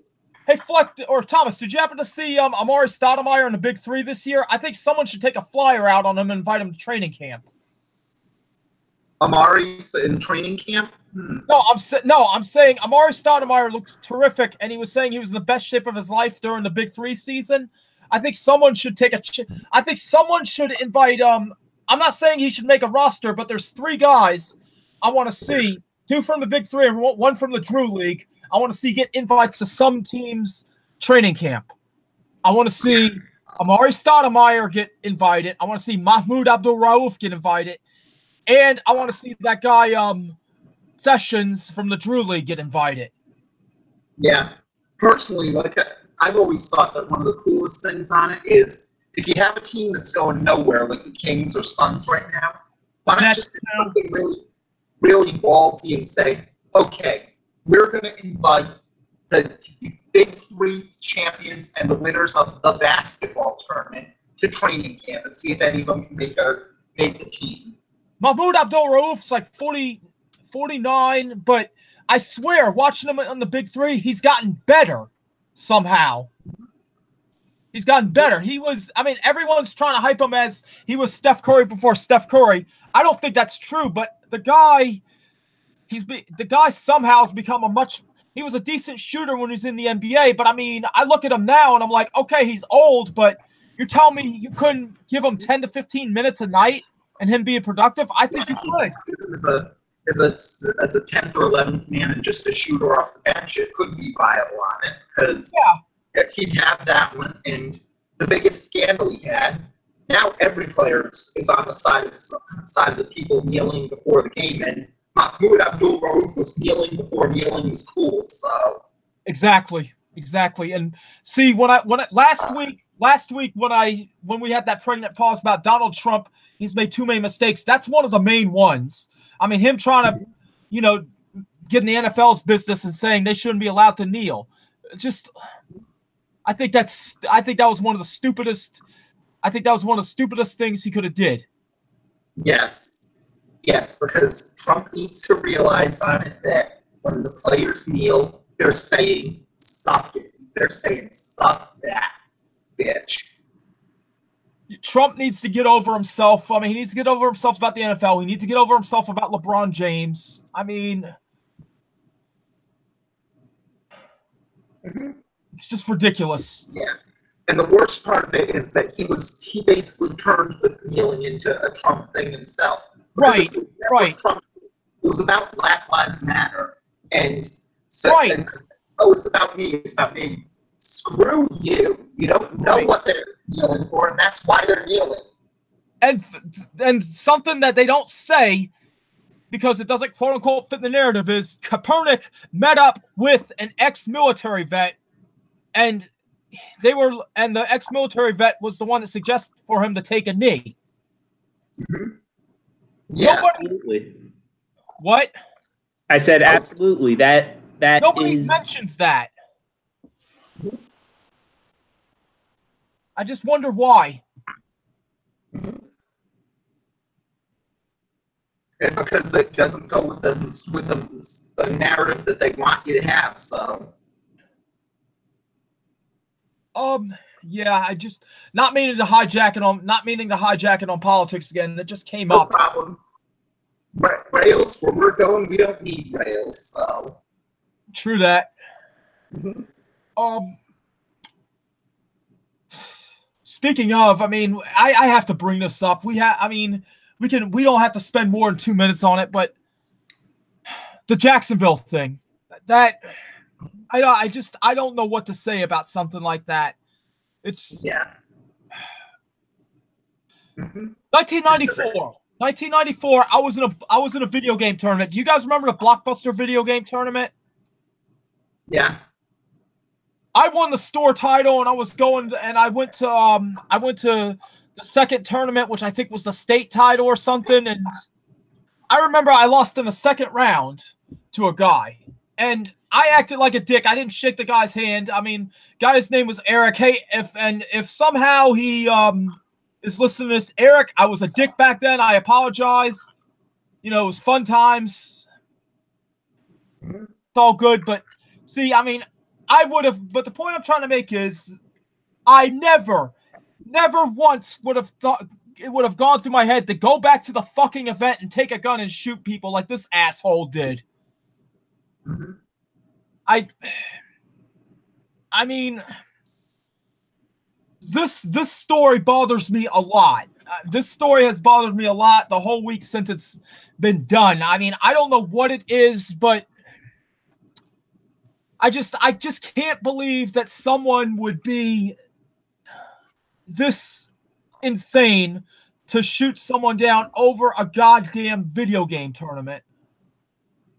Yeah. And that's basically part of the whole thing on it, where there's assholes of every group, and now we're seeing this again. Say that again? There's assholes of every group on this one, and unfortunately, a lot of those assholes are being violent. I just don't want to see the video game crowd. I just don't want to see the video game geek crowd get shit on for this, for one bad apple. That's what I get afraid of. Mm-hmm. I get afraid of that. And then there was news coming out that Jason Sensation supposedly was threatening to kill himself at the Raw in Toronto. Did you hear that? I did hear about that. Yeah. Luckily on this one, the case was the person who did it, Jason Sensation. They found out that the guy was going through on this one. The authorities were alerted to it. Vince Russo was on the line with Sensation because he did show up a lot during the Attitude Era, and they knew each other. He was the guy that he found out that he was joking and he was going through these things. And that he was Why did he do that? Why did he do that for a joke? I know, that's the problem, because I've always had that fear that eventually, as with all the problems in wrestling and all the problems with fan base, how toxic the IWC can be sometimes, how bitter they are, there's always been that nagging worry in my mind.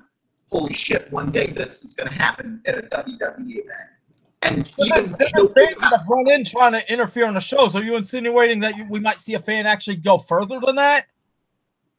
I would that's always been something I've been worried about. That's because there's a lot of toxic members of the IWC, and IWC toxic members have a tendency to ally with a lot of other toxic fan bases and a lot of other toxic people, and there's always that worry. And Right. luckily, WWE is very good with their security and made sure to nip that in the bud very quickly. But the reaction they get after the rumors that there was going to be a bombing at the Atlanta Survivor Series after the Paris bombings, that showed that they locked that down very quickly, and you're very safe there. Good. It's just, I don't know. I mean, what is the end game? Is it going to be like are we going to get to the point where we're going to have security for everything, even like an art festival, a local art festival? We're going to have the SWAT team show up. I mean, just seeing stuff like Jacksonville happen, I don't understand it at all. I don't know. I saw a video of the kid. The guy allegedly, there were people saying the guy was nuts, and they were showing him talking about how he had like no emotion and was just talking. They were saying he's not here to make friends. He's all businesslike. And, that got me to thinking. You got people in any hobby. They're types that are all businesslike. They're not there to make friends. They're all businesslike. They take it seriously, but I've had to think after hearing what happened to that kid, David Katz, I think his name was, in Jacksonville. I have to stop and think that maybe sometimes there are people that take things too seriously. I mean, look at anything you get into, whether it's video games, whether it's sports, whether it's wrestling, whether it's entertainment, whatever. I mean, yeah, I mean, like the main thing about these. You're there to interact with people with similar interests and build relationships, build friendships. And I think to just take it I think when you get to the point where you take it too seriously, you just ruin it for yourself, much less everyone around you. Yeah, I mean, it happened with the Steven Universe fandom. Apparently, they wound up getting, like, someone got so mad about like a particular character's getting paired up that they wound up like harassing one of the writers off of social media. Not just that, but the time that you nearly bullied someone into attempting suicide because they drove the character, still a relatively heavy set person, but not as heavy set as they wanted her to. And when you get that dedicated to a children's show about lesbians, space rocks, you're trying to bully someone into suicide for not drawing it big enough, maybe you're a little bit too big a fan of this thing. You know what? Oh, sorry. I'm fairly sure that... Okay, go ahead. Yeah, I'm not sure, but that's a little bit big on this one. And that's part of what wrestling fans have to realize sometimes, too. We're men in our 30s talking about a kid's show. It's not always a kid's show, though. And hell, you can argue that even back in the 80s when it was a kid's show, there was some adult overtones to it as well. Yeah, well, yeah, but it's still, for all intents and purposes, it's a kid's show. WWE is basically a kid's show of wrestling, and it has to also be treated as such as well. Right. The thing is, I remember, you know what? I mean, I think of that episode of Simpsons with Poochie, and there was a scene in it where they had this one geeky fan asking all kinds of insane questions about Itchy and Scratchy, and then Homer Simpson came back on the guy, and he retreated. I thought, I didn't know what the hell that was, and as I've gotten older and seen more and more of the fan bases, I'm like, they nailed that perfectly. Yeah. Yeah. Yeah, and that's really the big problem on it, where there's a point where you may know a little too much for your own good. Right. Yeah, I mean, a few other cartoons in the 90s did something like that. Like, I think a couple of those ones by Spielberg, like Animaniacs and Freakazoid, did something like that. They're bringing back Animaniacs. I heard that. And then, you know, speaking of cartoons calling people out on their shit, there was one day where I was flipping the channels and Teen Titans Go actually had an episode of like some guy, I forget his name. Control He Freak. was saying Control Freak, I think was his name. And he was saying, oh, cartoons and stuff were better in the 70s. And he turned all the characters into he turned all the Teen Titans into like what they looked like in the 70s. And it was like they basically took a children's show and basically said fuck you to all the guys that were like, oh, the cartoons were better back then. It's like they basically hammered on old school fans. Yeah. But honestly, that's really the point, because somewhere along the line, fandom has gone from I am a fan of this show to I am obsessed with this show to I am good enough, I think I can do this show, and to now I can do this show better than you can. Step aside and give me the full control. And that just doesn't work for these things. No. Well, then how do you explain all the reality shows and the fans of those? How do you explain that?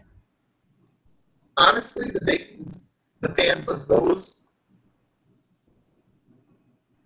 like, what do you mean? Well, I was kind of making a funny. I'm just talking about, you were talking about how fandom has gone to a point of we like the show till we can do the show better. And I was just thinking about how you have all these reality shows on TV that have taken over. And I'm like, explain that and all the fans. I don't know what point I was trying to make, really. I just stopped. Honestly, in a way, I feel like that's sort of, I guess it's kind of like, I almost want to compare it in a way to like sports fandom, but not quite, because sometimes people get behind their favorite person on the show. Right. But as for the shows themselves, I think they really started getting big because Hollywood or TV networks didn't want to pay screenwriters. Yeah, and I mean, they always are bringing back the old shows too. And like my mom would say, Hollywood's run out of ideas. Where's all the imagination? And I sometimes wonder, okay, we're the generation that were raised in front of video games and stuff. This generation behind us were raised on the internet, and the people that were responsible for the stuff that we grew up watching, they were always out playing and out exploring. How much does that take into account? Mm-hmm. What? I was just saying the stuff that's out. I was just saying the people that are.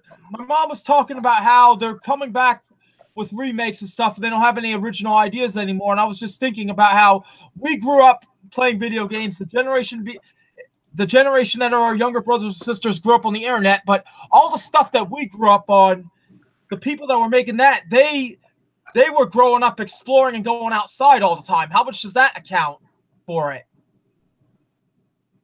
Yeah.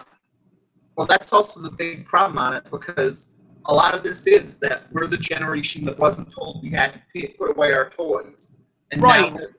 Now we're old enough to say, okay, we want to do this, and we want to do exactly this. And we're the fan fiction generation, things like that. And honestly, I think that's why Sorry, go ahead. No, you can go. I was finished, so. No, I was just saying, honestly, I think that's why, in my personal opinion, I think all the cartoons all the movies based on 80s cartoons, that's, in my opinion, they just all felt flat. Yeah. The Transformers movies sucked. The Smurfs movies sucked. Alvin and the Chipmunks movies sucked. I mean, and it's funny because when we were kids growing up watching all this shit, we were imagining like what it would be like when they were made into real life movies, and now we've gotten there. Yeah, it sucks. What's funny is now I'm hearing the Jetsons is going to be made into a live action show next year. I'm actually kind of curious as to how they're going to pull that off, because the only way I could really see it working all that well is they would either have, like, they would basically have to make it like a parody of that whole retro future thing, or it would have to be like they would have to completely make it like a dystopian future type thing. You know, here's a question about the Jetsons. What exactly would happen if you fell off? Did they show in the Jetsons movie, like, someone was telling me that in the Jetsons movie that they showed, like, it was like a whole bunch of garbage below all the houses? Mm-hmm.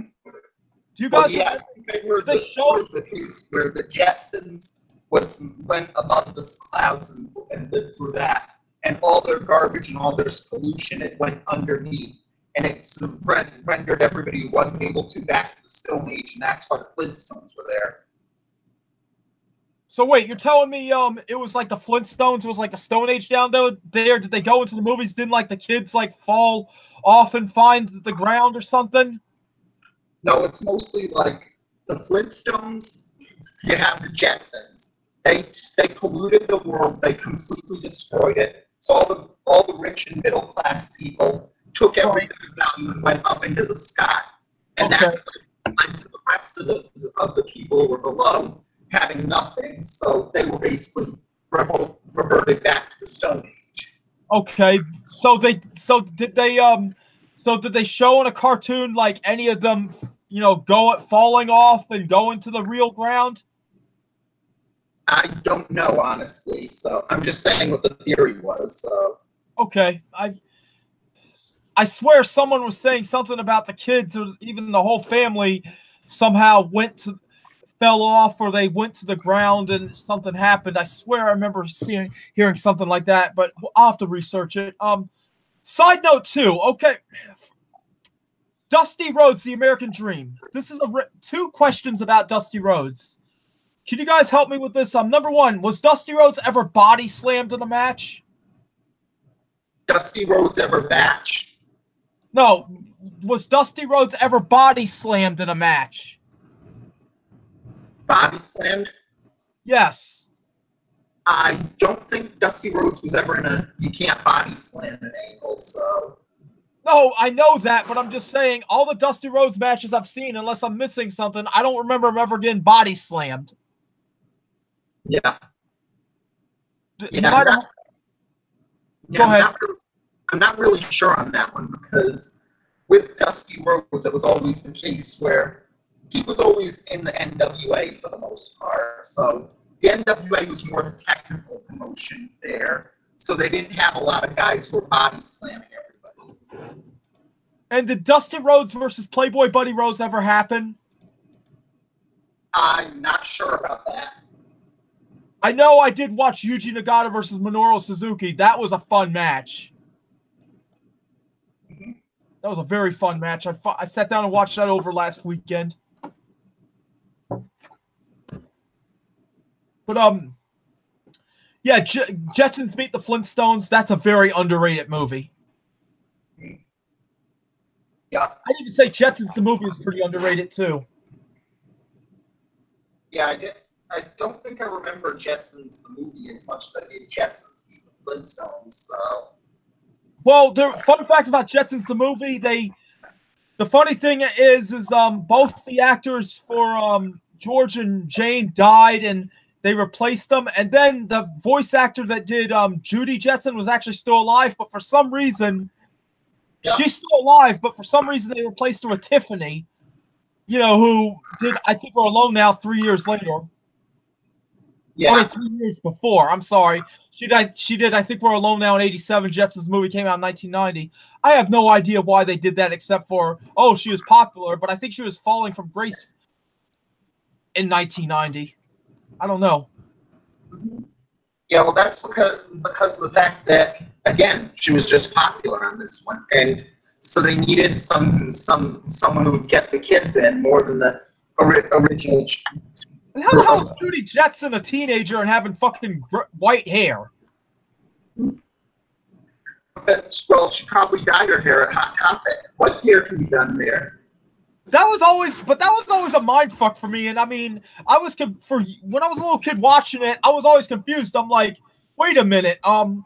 Jane looks younger than Judy. For a while, I thought, wait a minute, isn't Jane the daughter? And then I come to find out Judy's the daughter, and I'm like, the fuck?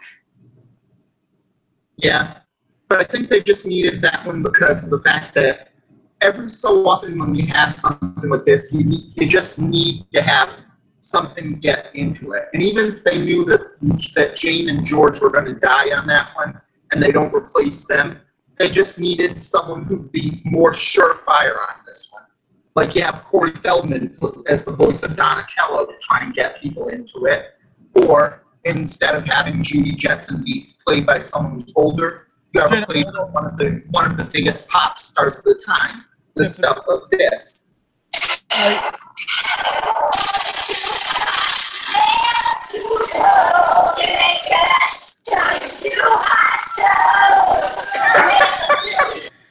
Why is it playing like she's drunk?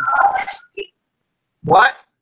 You played Too Hot by Alanis Morissette, and it sounded like it was in slow motion.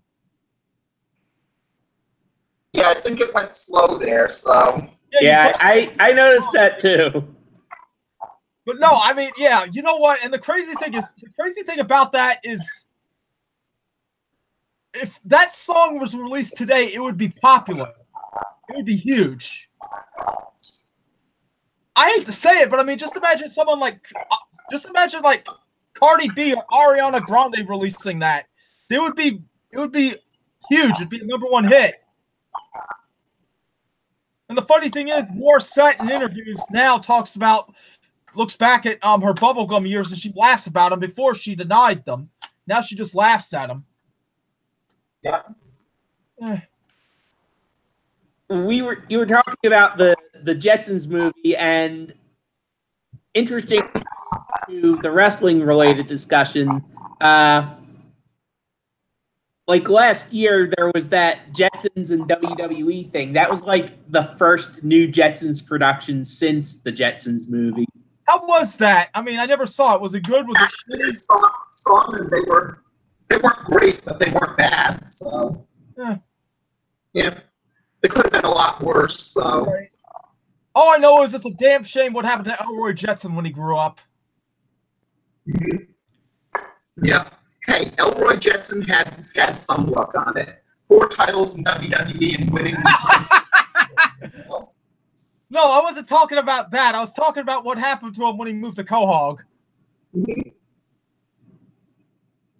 Oh yeah, that part of it was there, but again, they could have picked a cartoon character who didn't bounce back like that. I just loved the voice of him, how they made his voice. I just laugh. That always cracks me up laughing how they made him act. And then Bam Bam in the taxi. Mm-hmm. Yeah. Oh, Seth MacFarlane wanted to redo the Flintstones, but that never came to fruition. Yeah. I wonder how Seth MacFarlane Flintstones would have been. I would have watched a couple. The same thing about Seth MacFarlane shows at any other times, which reminds me of that time that I watched a Seth MacFarlane show.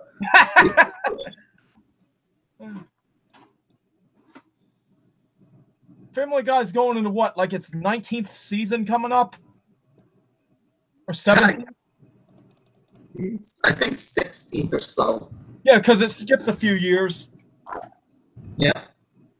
Yeah, season 17's coming up, I think. South Park's new season's coming up on the 26th of September. Mm-hmm. I wonder, is it going to be their last season? Because to my knowledge, their contract only runs to 2019. Have they re-upped at all, or could this be the last season? I have no clue, so... Do you think they'll do a big storyline, or do you think they'll do like last season where it was just random episodes with one storyline here and there? Honestly, I don't know. Honestly, to tell the truth, it seems like if they were about to end, the season finale last year probably would have been a good season finale for it. You have everybody have a little bit of shit hitting the fan, but everything ties up into a loose end. And then, most importantly, you have Cartman having everything blow up in his face in a way he can't save himself from. And so BoJack Horseman's going to debut on Comedy Central. How did that get away from Netflix? I don't see that working well, but I can see it go from there. So just that's a pretty bizarre move. Then again, I thought, Comedy Central, I mean, that show Moonbeam City that was out like a few years back, I thought that would get more than one season. I thought that would get like 5.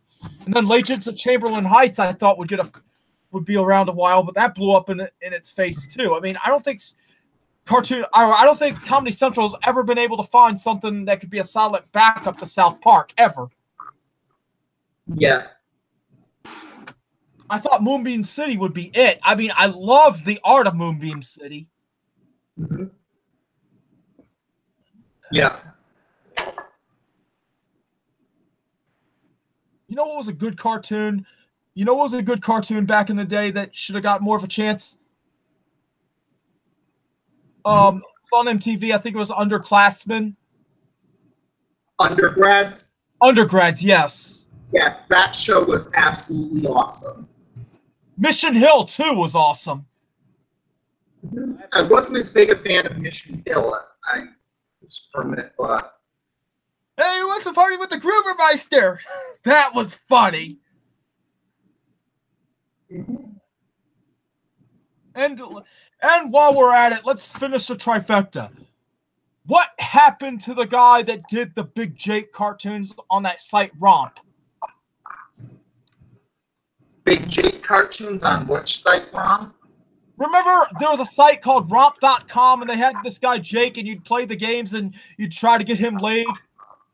And then they did a National Lampoon movie about him a few years later. I don't remember it, honestly. So. Roach, do you remember it? No, it's not ringing any bells for me. You guys look up on YouTube Romp.com cartoons. Jake. It was basically. Apparently, it was called Jake's Booty Call. I think. Booty Call. Yeah, the guy looked like Zack Ryder, circa 2000, and you'd play all these funny cartoons and try to get him laid, and then National Lampoon did a movie. I think the movie is called Jake's Booty Call 2 or something. The point I'm trying to make is we need that back. Someone should, whoever's got the rights, we're due for that to make a comeback too. Yeah. Yeah, it's hard on this one because I'm looking for jakescartooncop.com. So jakecartooncop.com. No.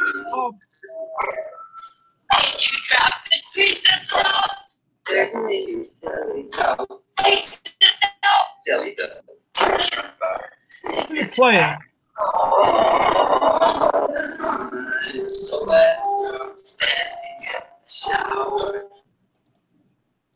I got it. Hold on. Okay.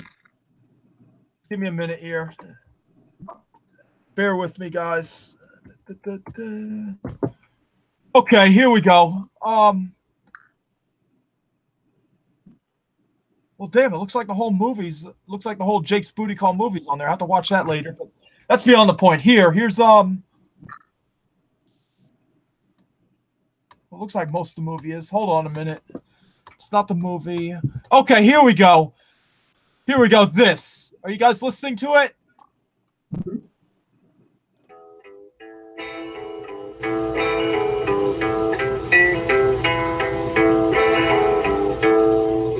Okay, here comes. Hey everybody, welcome back to our Jake's Booty Call Let's Play. Oh, god damn it, it's a fucking asshole doing commentary. Hold on.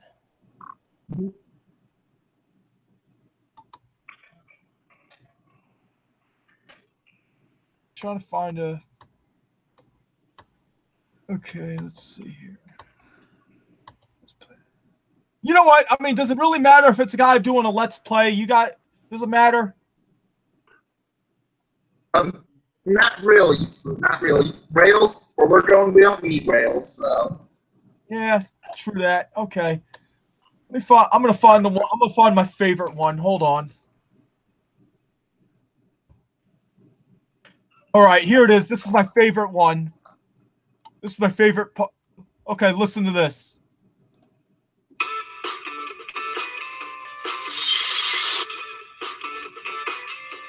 Tu passas na ginga ver gajos exercitar os bíceps. Pronto, é que usas, mano. Eu não uso assim esta posição tão.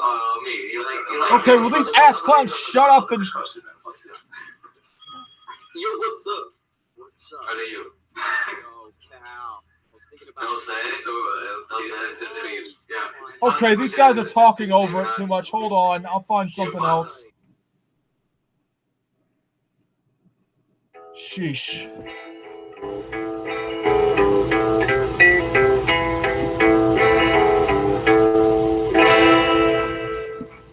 Hey everybody, welcome back to our Jake's Booty Call Let's Play, and joining me this week is Eric. What's up, guys? I'm gonna get laid again. He's gonna try to get laid again. Hey, according to Jake, you will get laid. So You only have to fail like 20 20 times. cents. And this is the Mile High Club. And from what I've heard, like, Are you guys people hearing tell it? me this is one of their favorites. Yeah. Yep. Probably one of their favorites out of the free ones. All right. Time to get to work. The wrong. Skinny. No. Don't fucking get out the window. This is a different setup this time. Cougar, Easy, Sorty Lay, Stewart, or Mom. I have my suspicions, but I'm going to keep them to myself to see what you My pick. suspicion would be that the stewardess is going to be the winning one, because that's going to be the easiest to actually get into a bathroom. And I was thinking the bathroom, too. I mean, that's going to be the easiest. guys way to listening get to into this the bathroom shit? and not anybody. Yes. Yeah, I'm hearing it. That was one of the two I was thinking. How clearly can you hear it? You're alone. I thought I could come chill out. I can actually hear it pretty clearly. Yeah. Yep. Melissa, so what's your deal? Melissa, I used to want to be this guy when I was you're a younger. big Hollywood producer. Say you went to the same. Either one's pretty shit. I wonder what W college is. I can see her paintings. Yeah, no, I was going to point that out, but But I don't have to blur it out. Western University. Yep, communications major. I went there too. No way. What year? Graduated in '96. I was a member of I Ate a Pie fraternity. I hate. I ate a pie fraternity. I ate a pie fraternity. I forget how old this You're game is. crazy. Try to kid. What? I'll just go ahead and ask her to have sex. Sure. You ever heard of the Mile High Club? No.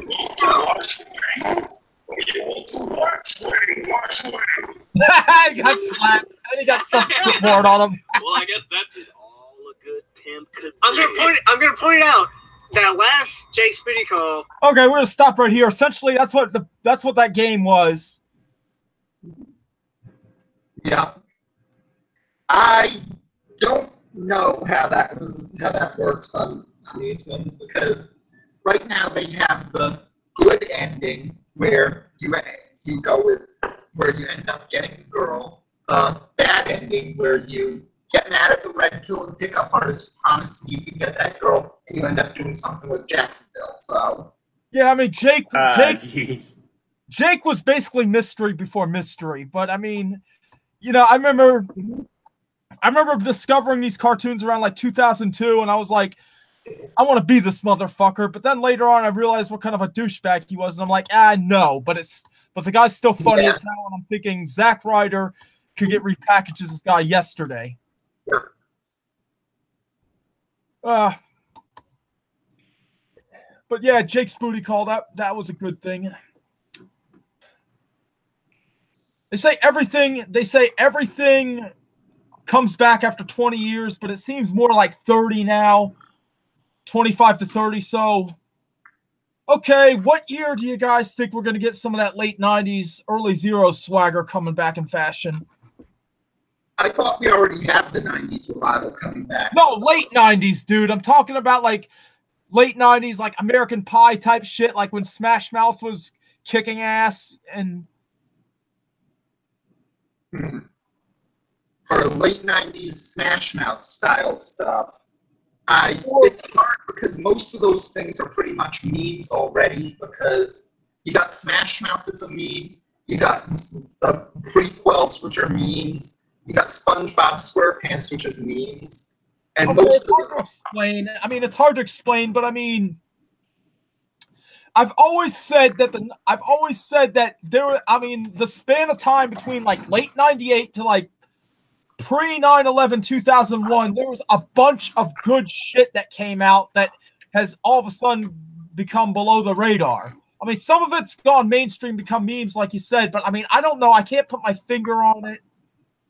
Maybe I'm an old fogey at 38. What do I know? It's not what I'm saying with things like that. I'm saying that with the revival of things like that, we're getting a lot of 90s pure revival, but memes are kind of like that revival nowadays. So But it seems like a lot of the 90s stuff we're getting for revival, we're still mired in like early 90s. We're starting to get to the mid 90s now. Yeah. Well, it's weird because the mid 90s stuff, that most of the mid 90s things were things like Friends, which has always been part of this revival. So You know, everyone talks about, you know what the funny thing is? Everyone talks about, like, if you want to, what do you think of this theory? I remember reading something where people were saying, like, if you want to develop social skills, study people on Seinfeld or Friends. What do you think of that? I always thought that was kind of bizarre. yeah. Well, if you're looking at sitcoms for what people are like, you're not doing it right. So Yeah, I know, right? I mean, I didn't say it was good advice, but I remember someone saying that. Mhm. I always thought that was far-fetched. All the motherfuckers for Friends were dicks. yeah. I'll just put it to you like this: if all of the characters for Friends were real life people, they would turn their nose up at you mostly. Mm-hmm. The guys were douchebags, the girls were snobs, and yet how long was that show on? Like friggin' 10 seasons. Yeah. I never got into Seinfeld, or I never got into Friends yet. Everyone else was into it. It was weird. I mean,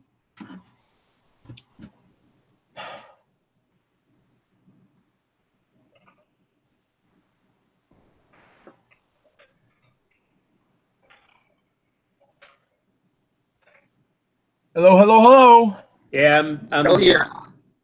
Okay, just Yeah. If this seems like it goes too, I think this is probably a good time to end the show this week. So we'll see you again next Thursday for Whacked Out Wrestling. peace. peace.